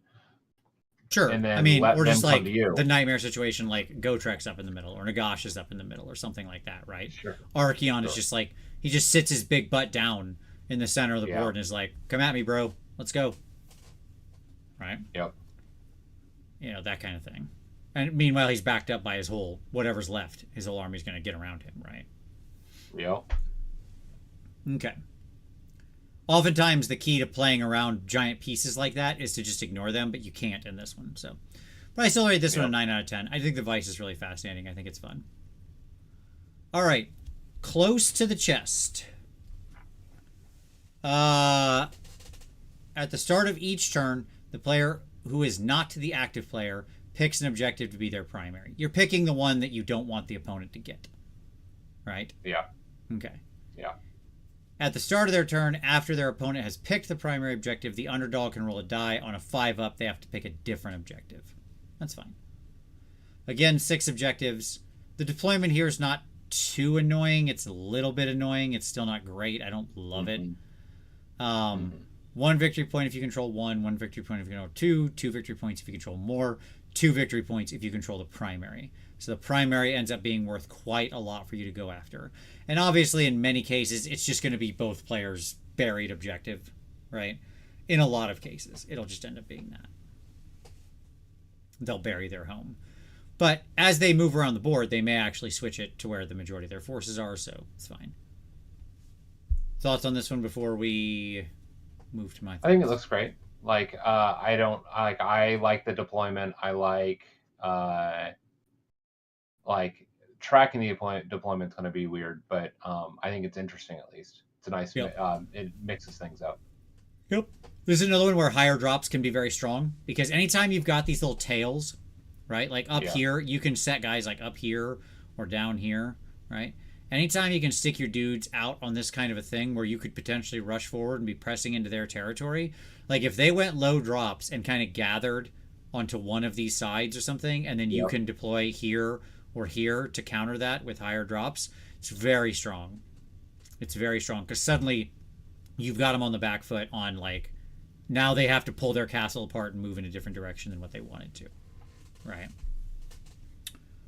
Okay, close to the chest. Very tricky decisions that need to be made during deployment. Exactly what I just talked about. Getting the primary is difficult, but the only road to max points, making it a real challenge for both players. Good number of objectives. Underdog is interesting, but unreliable, which makes me like it.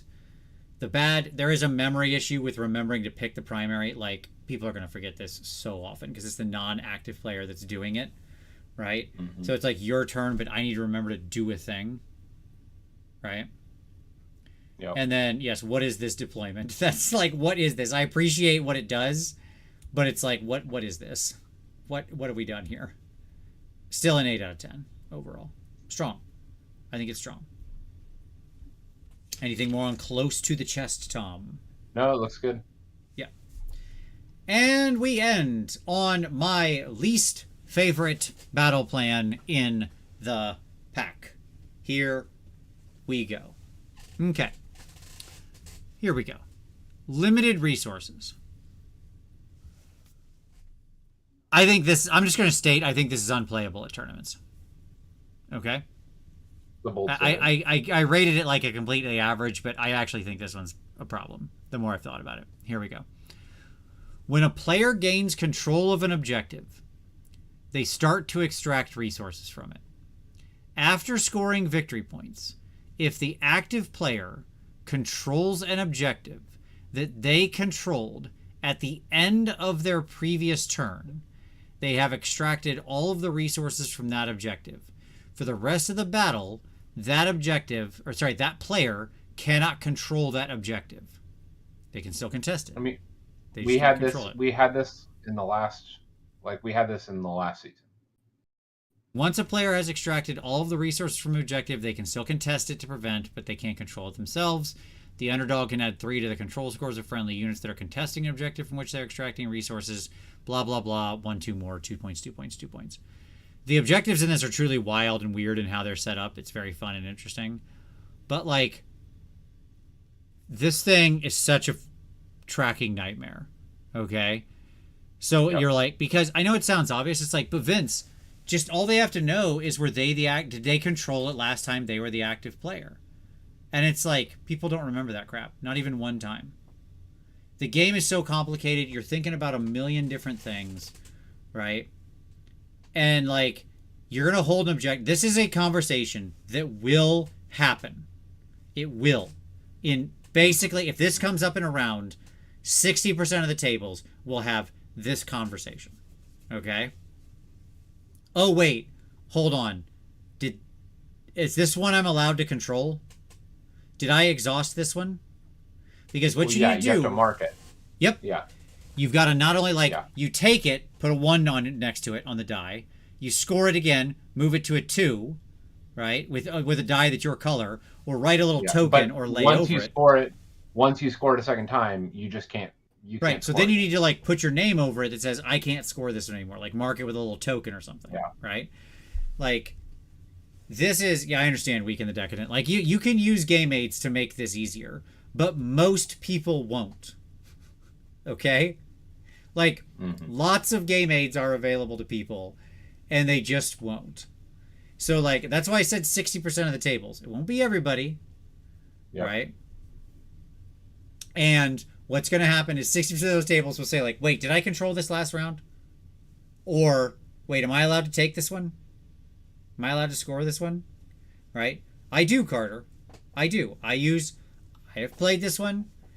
We did exactly what I just said. We put the die next to it, and then we got out little dry erase tokens, and we wrote our names on it once we had exhausted them. Okay? And that is how we tracked this. There is a way to do it. People don't often use those game aids. Sure. If you do, and you think this is easy, I salute you. Congratulations. Okay? That means you are not the average player. All right? There are lots of aids we could all use to make our lives easier. But most of us don't. Okay? So, there you go. Okay. Limited resources. It's got a nice deployment area. I like the objective setup. It's weird, but it interacts really... One note here is that this interacts really well with the terrain map. Can you see the terrain map, Tom? You see how, like, the objectives are intermingled with it? It actually is really interesting how the charge lanes get set up here, right? Down the lines. So I actually really like that. The scoring is simple. The underdog's weak. All of this is good. But the twist is so much tracking. People will just get this wrong and or forget things. Get out your markers, as I said here. 5 out of 10, and that's being generous. Kuhal said, I had this question come up at the World Championship, and we had dry erase tokens. We both forgot to remove them when the objectives were taken. Yeah, exactly. Like, Yep. even the best players in the world will sometimes make this mistake. So the average player will make this a lot. Yeah. Yeah. Don't put this in packs. Just don't. Just don't. Okay? Mm-hmm. Can you take back an objective from the opponent? You can contest it so much that they can't control it because they can't beat your contest, but you can't control it.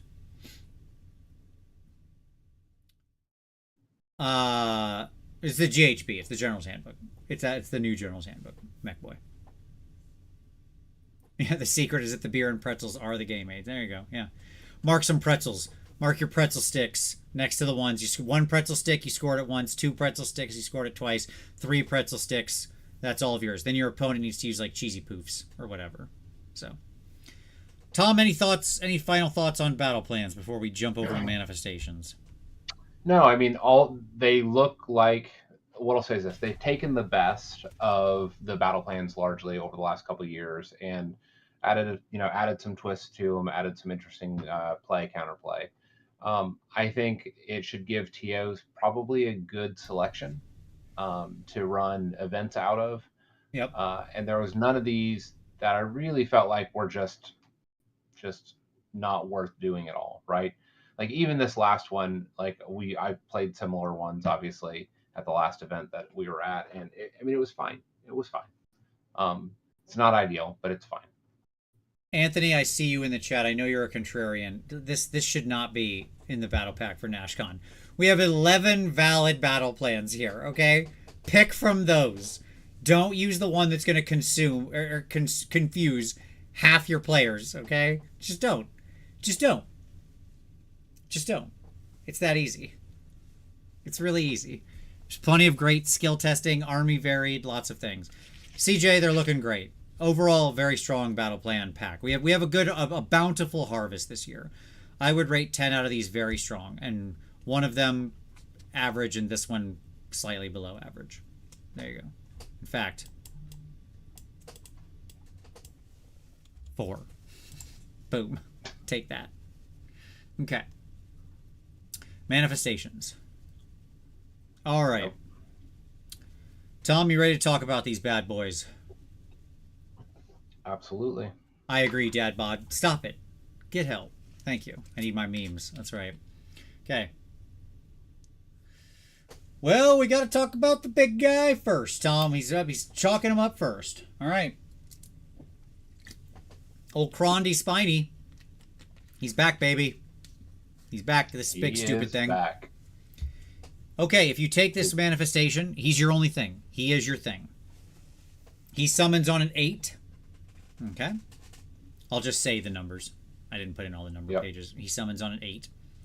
He's got 12 health and a 4-up save with a 6-up ward. He's got 6 attacks on 4s and 2s, Rend 2, damage 3. And he's really good at killing other manifestations. +1 Rend. It's very funny.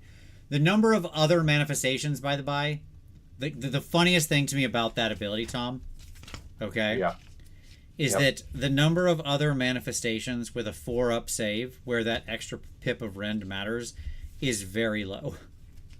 It's very low.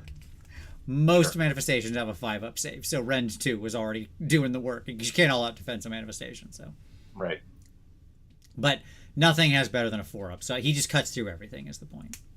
Okay. He's ready to do some work.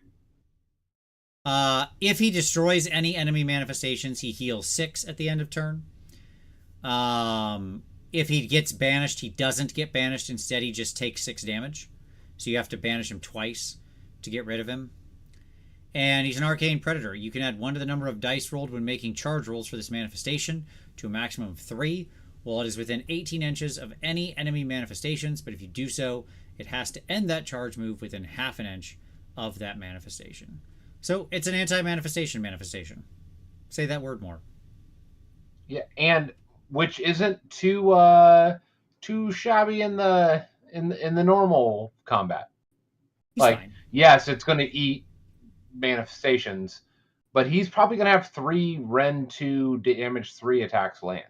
Yeah, he's fine. On the math, like he's going to do a lot of damage. Yep. His average damage is about 8.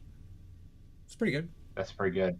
That's pretty good. I mean, like as far as this edition goes, that seems like from what we've seen, that's pretty good. Yeah. I don't know for sure, Ian. It's hard to say. It's really hard to say. I'm not a KO player, so once we get into it, I'll have Tom talk about that at some point. Okay. I mean, it's fine. My honest answer is I would never choose this. I don't even know the army I would choose this. Really? Mm-hmm.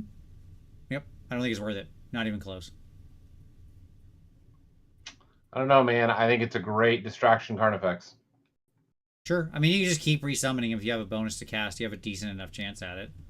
But like, and he's gonna pull heat. Like he's gonna pull attention. sure. Because you can't just leave a Ren 2 damage 3 monster wandering around the table. Sure. Sure. Yeah, yeah. Like I just wouldn't choose him. I really wouldn't. I don't think I've played an army yet where I thought this was the right choice. There's just better choices. That's what it comes down to. I hear that. I'm considering him for the full. Fine. You can make whatever choices you like, no matter how wrong they are. Okay. Sure. So, boop. All right. Now we get into the forbidden power. Forbidden power. In other words, the 4 endless spells that were clearly supposed to be for like Nighthaunt or Soulblight or something, and they just randomly shoved them out as a separate thing. Okay. Shards of that one. Yep. Sounds good. Shards summon on a 6. Okay. They don't have a move. You set up both of them. They have a single health, by the way. Whenever you have 2 of these things, they all have an ability that just says the health is the total for all of them. If they take that damage, if they suffer that total damage, they're removed as a thing, right? Sure. It's not 8 each piece. And in your movement phase, you can pick part of this manifestation, remove it from the battlefield, and set it up again on the battlefield, wholly within 9 inches of the other part. So you can walk them around, right? Mm-hmm. And then each time an enemy unit uses a move ability while it's within 6 inches of any part of this manifestation, the effects of the fly ability do not apply to this unit. Enemy units can't be set up within 6 inches of either part of this manifestation. Well, they couldn't anyways, right? Like, because these count as enemy models. No, and most he has no 9. move. It has no move, so you can set up with it. Remember, there's a difference when they have no move score. In the movement phase, they don't count as a thing, so you can set up within 3 of these guys. Got it.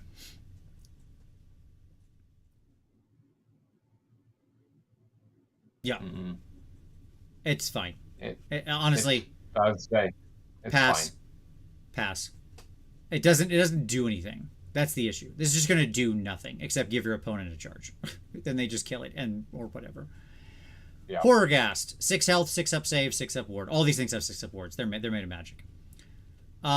It can shoot. It's got a 10-inch scream, which is cool. That's a cool thing because it sets up 9 away, so it can shoot. 6 attacks, 2s and 3s, Rend 2, damage 1. Shoot in combat and anti-infantry, so it goes up to Rend 3 against infantry. Pretty fun. And Harbinger of Horror. Pick an enemy unit that was targeted by this manifestation shooting attack. Roll a die. If the roll is less than the number of models in the target unit, that were slain this phase, the target cannot use commands for the rest of the turn. So, neat. Much less impactful if you're in a world where we don't have bravery anymore. Yeah. But still neat. It's neat to sort of do both. Like if you're going to move up and hit somebody, you get this out in the shooting phase, 9 inches away, scream at them, kill something, shut off their ability to all-out defense or whatever. It's kind of cool. Or redeploy. Or sorry, not redeploy. You're past that.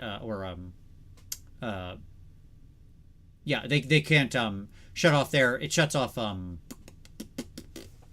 shooty bang bang off turn. Shoots off unleash the new unleash hell, because you would do this before they would. Yeah, but you would have to it's only damage 1, 6 attacks, so you'd have to shoot. I don't even know. The scenario, you would have to basically shoot an optimum target of 1 wound models. Let's say you hit let's say you hit with and kill 3 models with it. They make no saves Sure. because of the super punishment. You still then have to roll under a 3. So you have to roll a 1 or a 2 in order to shut off. Like, this is not shutting anything off.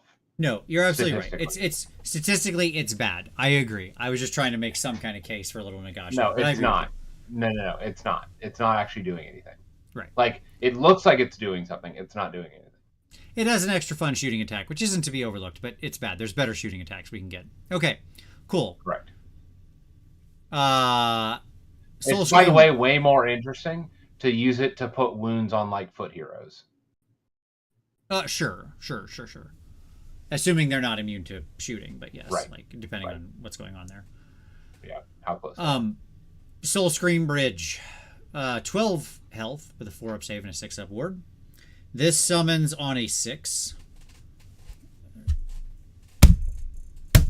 Sorry, everybody. There was a gnat on my desk and it was bothering the hell out of me. Anyways, multiple parts, blah, blah, blah. Your movement phase, pick a friendly unit wholly within 6 of one part of this manifestation to be the target. Remove it from the battlefield and set it up again on the battlefield wholly within 6 inches of the other part of the manifestation. Okay. Cool. The Soul Scream Bridge's first part is set up within 18 inches of the caster. Okay. Or sorry, all parts of it have to be within 18 inches of the caster. I'm sorry. And they have to be set up within 9 inches of each other. There we go. Boo. So there you go. So you're not jumping all the way across the board. Okay.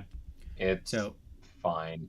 Yeah, you can teleport around it. The far piece, now I will say, okay, so the far piece is going to be 18 inches away from your caster.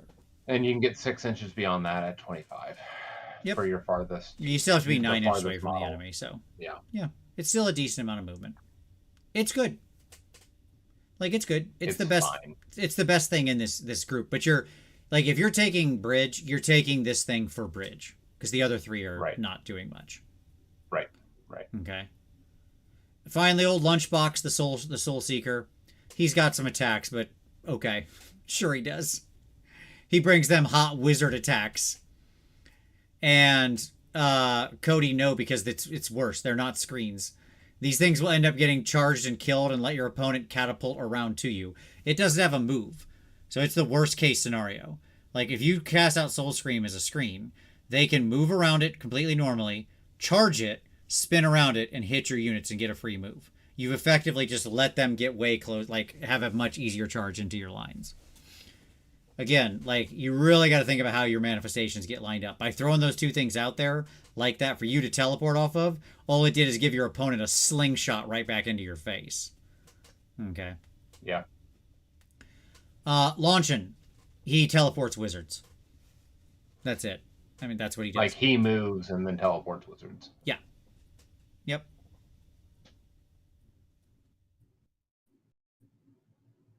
There you go. And you set up within 3 inches of him, and they take 1 mortal damage. Launchin' summons on a 7, and he sets up within 12 inches of you.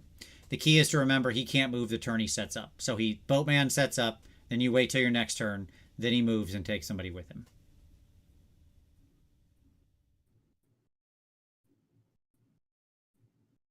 That's what he's doing. Yeah, he's not so good. But this seems to be the mobility lore. Sure. Right? Yeah. Like, if you want mobility, it's screwing around with enemy mobility and boosting your own. Yes. That's a big part of it. Okay. And that's Forbidden Power. Yes, they have to be infantry wizards, yes. But, there's a lot of infantry wizards that are bigger than you think they are. All right. Next up, Morbid Conjurations. One of my favorites. I'm in for this one pretty hard. I like this one. Okay. Soul Snare Schnackles. The old Soul Snare Schnackles, Tom. Here they are. They don't have a move, so be careful. Again, all previous things I said on catapulting your opponent will happen here. Because they're on 6 health and a 5-up save, they will die very easy. You will give your opponent an easy charge despite their thing. Because their ability is any hero phase. for each part of this manifestation, you can pick an enemy unit within 3 inches of that part to be the target. You cannot pick the same unit to be the target of this ability more than once per turn. Roll a d3 on a 2+. They take that amount of mortal damage. And subtract a number of inches equal to the roll from the target's move characteristic for the rest of the turn. The Schnackles go out, by the way, on an 18-inch range, so they do have a nice long range. Yeah, they're cool. It's fine. A little bit of damage. Yep, it's a little bit of damage, and it can slow some people down some, so that's cool. Not a huge amount. It's D3. Malevolent Maelstrom is fun and rules. Great for your high casty armies, obviously, as always. It does what you think it does. But it shoots too. Or sorry, attacks too. It doesn't shoot, it attacks. Like, it makes 2d6 attacks on 2s, 3s, no rend, 1 damage, and crit 2 hits. Its attacks are crappy, but it does fight. But it shows up with a Maelstrom point, and each time this manifestation is set up, each time a unit successfully casts a spell within 12 inches, each time a model is slain, and it goes to a maximum of 6. And then if at the end of turn, it's got 6 points, you pick each unit, friendly and enemy, within 9 inches of it. You roll a die on a 2-up. You inflict an amount of mortal damage on the target equal to the roll. Then in this manifestation is destroyed. That's not a D3. So on a 2-up, you're doing 2, 3, 4, 5, 6 mortal damage. Pretty good. Right. Yeah, correct. Catharsis. It casts on a 7. Malevolent Maelstrom casts on a 6. So does Soul Snare Schnackles. They're both 6s. The Maelstrom's cool. Like, it's going to blow up some of your own stuff, but if you have a regenerating recursive army, you don't care. It's super worth it. Right? And a lot of armies that cast a lot of spells have this kind of recursive thing going on. I played a game against Nagash where this was the selection, the Morbid Conjurations. And it was a nightmare. Because he would just ramp that thing to 6, and just like his own units were like, okay. Neat. Oh no, not my skeletons and zombies all automatically replace. Right? Yeah. What a shame. Your units are much more fragile and irreplaceable. Maelstrom can't move turn 1. Correct. It cannot. It cannot. But it has to be 9 inches away. One. It can charge turn 1. It sure can. Dropping those hot 9s. Dropping them hot 9s, baby. That's right. Get to 9. Okay. So yeah, it's fun. But yes, the movement is a challenge, right? Because if you set it right next to yourself where it's in range and you just start like powering it up and you shoot it to 6 and it fails its charge, it just blows up in your face. The real key you want with it is to actually like summon it a distance away where it's the Maelstrom, by the way, is set up within 12 of the caster, right? You want to kind of have like a caster that's their only cast, set it up.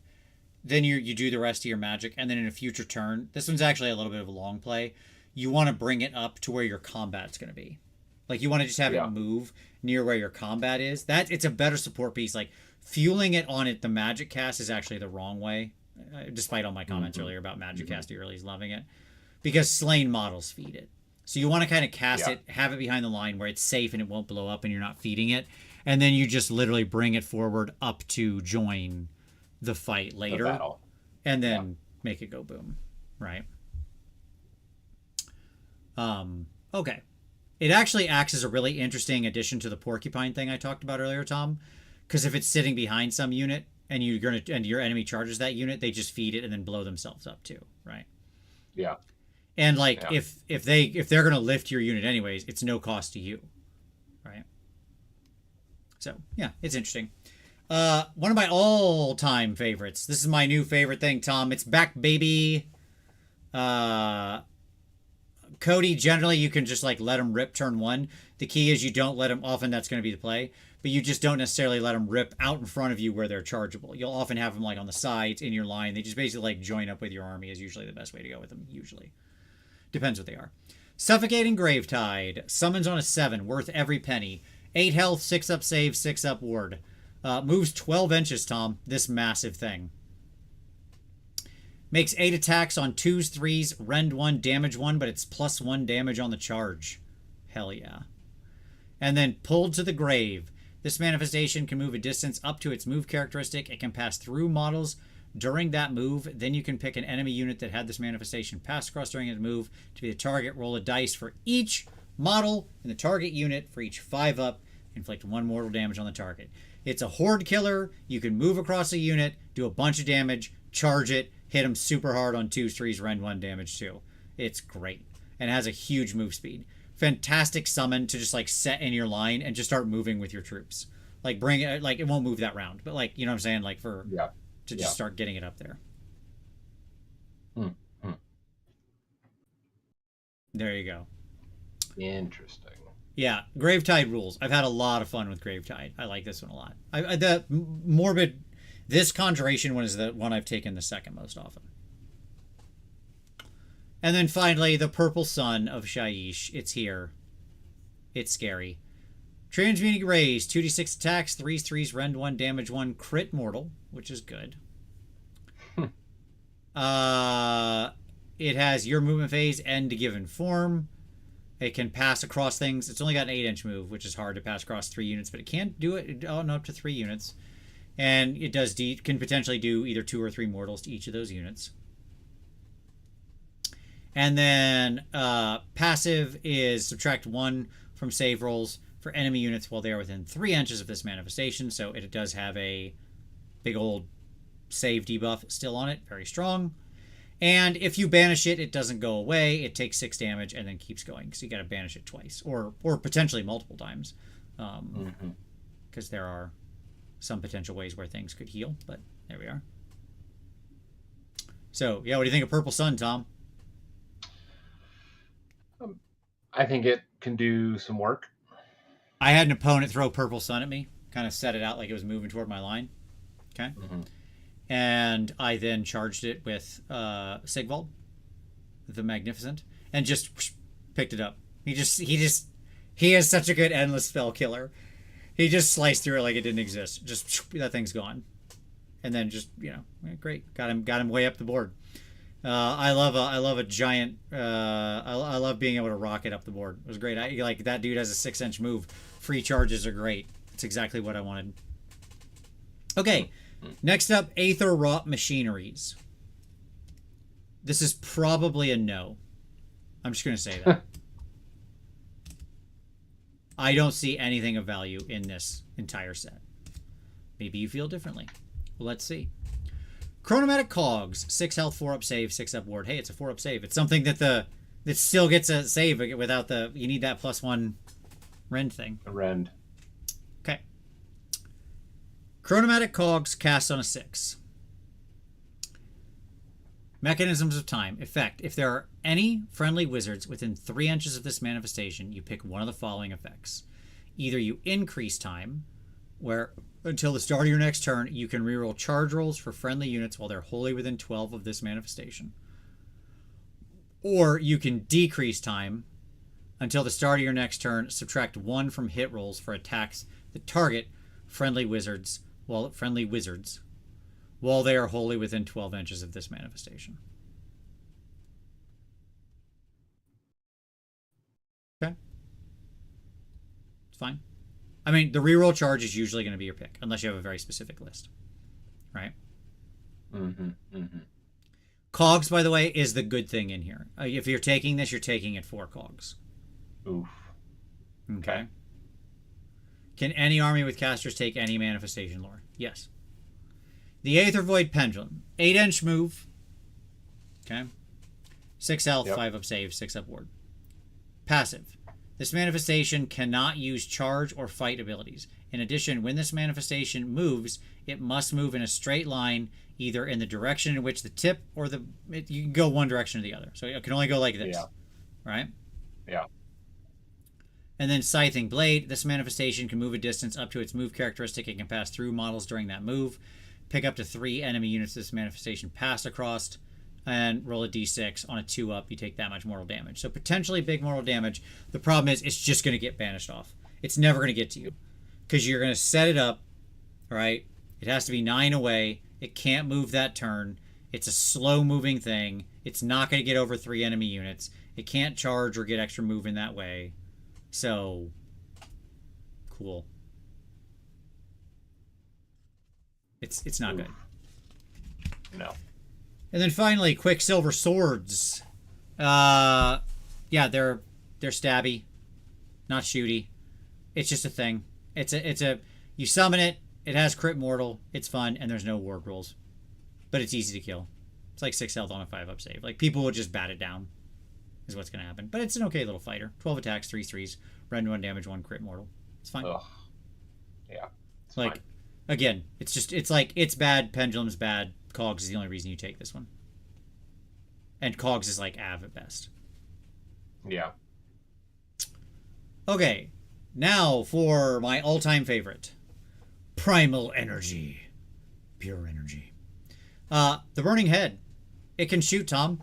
It's got a 10-inch range. D6 attacks, 2s, 3s, rend 2, damage 1. Shoot in combat. Anti-war machine. Yeah! That might sound dumb if all you know is 3.0. But, Tom, get ready for a lot more war machines on the table. There's a lot more war machines. Okay? Sure. Sure. If it was 2d6 shots, maybe. Sure. Well, but 1d6? Every time it shoots, by the way, it takes a damage because it, like, piffs itself out. It gets sleepy. I love the Burning Head. It's great. It summons on a 5. And yeah, I don't care if it's banished. I actually legitimately love this spell. It's easy to cast. It does something. Generally the turn you set it up. Okay? Yeah. In that it shoots and does a little bit of pepper damage. When you're trying to go for like some kind of shooting strat or like a sub-shooting strat, it's actually interesting to just like add in some extra damage on top of that with Burning Head. That's all it's for. Who cares? Right? You just set it over to the side at 9 inches where it can just like piff at people and pile some extra damage on. That's it. Yeah. That's all it's doing. And then why not roll the charge? Because on the charge, it's 2d6 attacks on the same profile. Yeah. Like, toss some dice. It's just cheap and easy. Yeah. It's fine. Exactly. It's like, it's good. In my experience, I've had a lot of good luck with it. Like, it's just an extra shooting thing. Sure. Right? Sure. But these are the two you're actually taking it for. Okay? Yes, exactly. Kual's right. Low cast makes Burning Head a good unleash spell. Yeah, exactly. Ravenak's Gnashing Jaws. Love it. 10 health, 5-up save, 6-up ward. It can't be banished in a single go. Like, it loses 6. If it charged, you roll 10 dice, and for each 5-up, you do a mortal damage to the target. And it makes 10 attacks on 4s, 2s, rend 1, damage 1, but it's got charge plus 1 damage. And it moves 3d6. Pretty good. Great. The only problem with the Jaws is they do summon on a 7, which is a little high. But, man, I love the Jaws. You get them out there, you get them going, you get them floating, and then you just eat. What did the Incarnate of Gur summon on? The Kronspine? Kronspine's an 8. So he's hard to summon. That's the other problem with him. Again, if you have like a super, like, and casting bonuses are rare, right? Yeah. You know, Jaws rules. Jaws rules. It messes people up. On the charge, this thing hits like a truck, right? It is just steering a Mack truck into your enemy. Okay. I like that, Cygnus. All right. And then finally, the Emerald Life Swarm. It does what you think it does. It heals things. Yeah. It can also fight. That's not why you summon it. It just sits behind your thing. You want to have healing. It's extra healing. I love it. That's all it does. It just heals 3. That's it. Not D3, just 3. Heal 3. And it heals itself at the end of every turn. It doesn't have much health, but it does heal 3 itself too. Yeah. Nice. Which is cool.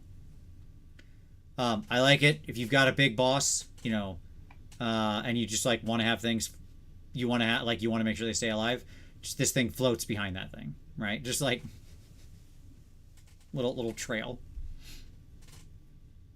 Okay. Next up, Tom, we move to the Twilight Sorceries. Okay. Geminids of Ulgish. 8 health, 6 up save. They have attacks. They're Garbo. Enemy units cannot use commands while they are within 3 inches of either part of this manifestation. This thing sucks. Yeah, because if it's within 3 inches, they're just going to murder it. Correct. It's got 8 health and a 6 up save. Anybody will beat this thing to death. Oh no, the magic ball is coming at us. Quick, beat it to death. We didn't need a command to beat this thing to death. Your best bet is to use it to shut down commands in the movement and shooting phases before it gets into combat. Yeah, but it has to be in combat with them because it's only doing it in combat range. Yes. And you have to be within 3 inches of it to not be able to use commands. So it has to be in combat with you. Yeah, so it has to be basically in combat for a turn. Uh-huh. Well, when it charges, it shuts off charge phase commands immediately. That happens. Sure. Right. Yeah, it's just not doing a lot. Nope, it is Garbo. Good. I was never more happy than I read how garbage this thing was. I hate it. Both ends of this get to attack? Yeah, each part of this manifestation is so it actually has 8 attacks because each end is attacking 4 attacks. I mean, that's 8 attacks with a D3 damage. Sure. So, I mean, there are 8 attacks on 3s and 3s, rend 1 D3. I understand.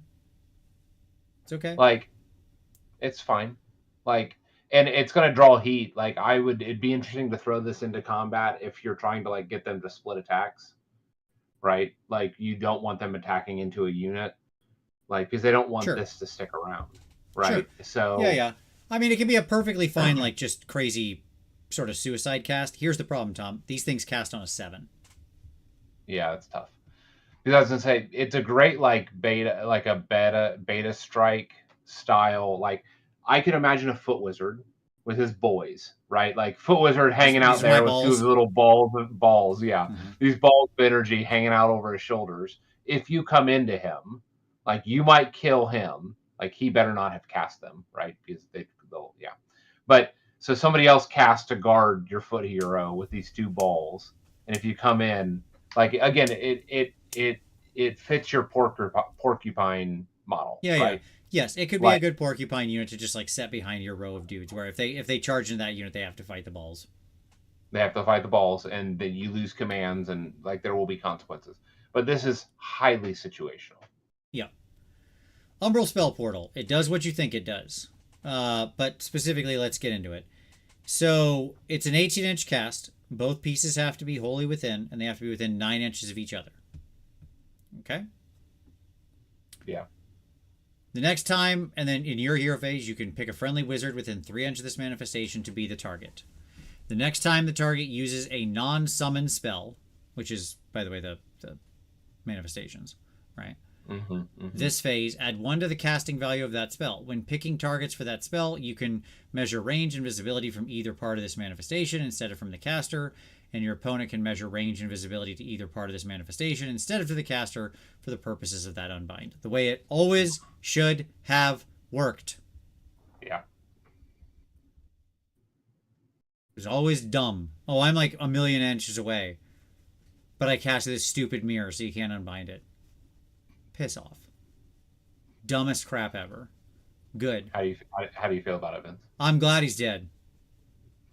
That's how I feel. Okay. Sure. Yeah, I mean, it's fine. It's like it extends your range to some degree. Like a lot of spells are pretty short range. It gives you more range. Like it does what it does. Yeah. Cast on a 7.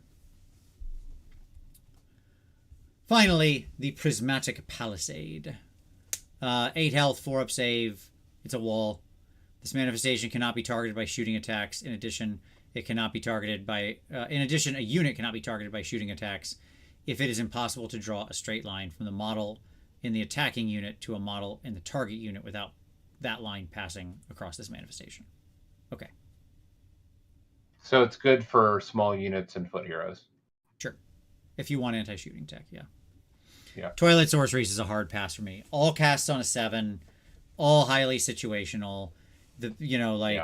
It's just like that is the super pass. My ranking of these is Primal Energy first, Morbid Conjuration next, which is like your Gravetide, your Schnackles, your Maelstrom, your Purple Sun. Aetherwrought Machineries after that, because at least it has Cogs, and Cogs is good. Yep. Then Forbidden Power, then Twilight Sorceries, then Kronspine at the bottom, who I think is an utter trap. There you go. Yeah. Cool. Well, there we are. That's the end, Tom. That's the GHB. That's everything. It seems What do you fine. think? Yeah. I like scenarios. Yep. There Battle seems plans are to great. be some battle plans are great. There seem to be some very and then even the season abilities seem playable. Good. Yep. The endless spells, it seems like there's some obvious go-tos. Yep. And there's all obviously some obvious ignores. I think that is a perfect summary. I agree completely. Yeah. Before you go, Vince, what was that middle part again? What middle part? I don't know what you mean. Which middle part? Oh, the ranking? Okay, got it. I mean, it's all bad you're not gonna take them, but like Primal, then now I gotta get it back out. Hold on. Can't tell you off the top of my head. All right, let's see. Number 1, Primal Energy. Number 2, Morbid Conjurations. Number 3, Aether, the machinery one. Number 4, Twilight Sorceries. Number 5, Forbidden Power. Number 6, Kronspine. There you go. Okay, cool. Hopefully that's what you meant. All right. Yeah, I mean, hey, there you go, everybody. That's the GHB. I hope we you're good. You're good. You're good, buddy. I hope that gave everybody some insight, some thoughts about the upcoming battle plans. Overall, it's exciting because they are good battle plans. They're a lot of fun. I've had a really good time with them. I think I've done like all but one so far. I think there's just one we haven't played for like reasons of randomness or whatever. But yeah, on the whole, good stuff. Ben Staffordson, it's a perfectly fine choice. Big old Purple Sun's not bad. But yeah, like I like the battle plans. The manifestations are what they are. I hate that they're all over every battlefield, and they will be all over every battlefield. Everybody's just going to need to adjust to that reality that like your battlefield is just going to be swimming with manifestations, because most of the time you will just have spells you can't cast because you have very limited spell lores, often with no targets, and so it's like, well, bloop, bloop. Just you start summoning Pokemon. That's what happens. Okay. Just this is the addition of Pokemans coming out. So there we go. Hey, thank you so much for watching. If you haven't hit like or whatever yet, maybe do that thing. Hit that like button, subscribe, do all those things that make all those dings. It'll make you cooler. If you want to support the show, hey, do that. There's lots of ways down there you can do that. There's affiliate links down there. Doesn't cost you anything extra. Picking up your hobby supplies for 4th, and make sure that you can even save some money sometime, and you support the channel without costing anything extra. There's a merch store down there. Uncle Adam and I's newest books are all down there, including Death Wizards, our newest skirmish game of necromantic combat. Check it out. And of course, there's our Patreon down there, focused on review and feedback and taking your next step on your hobby journey. Tom, thank you so much, brother. I hope you enjoyed doing this. Of course, always. All right. For all of you out there, we appreciate it so much. Thank you for watching. And as always, we'll see you next Wednesday.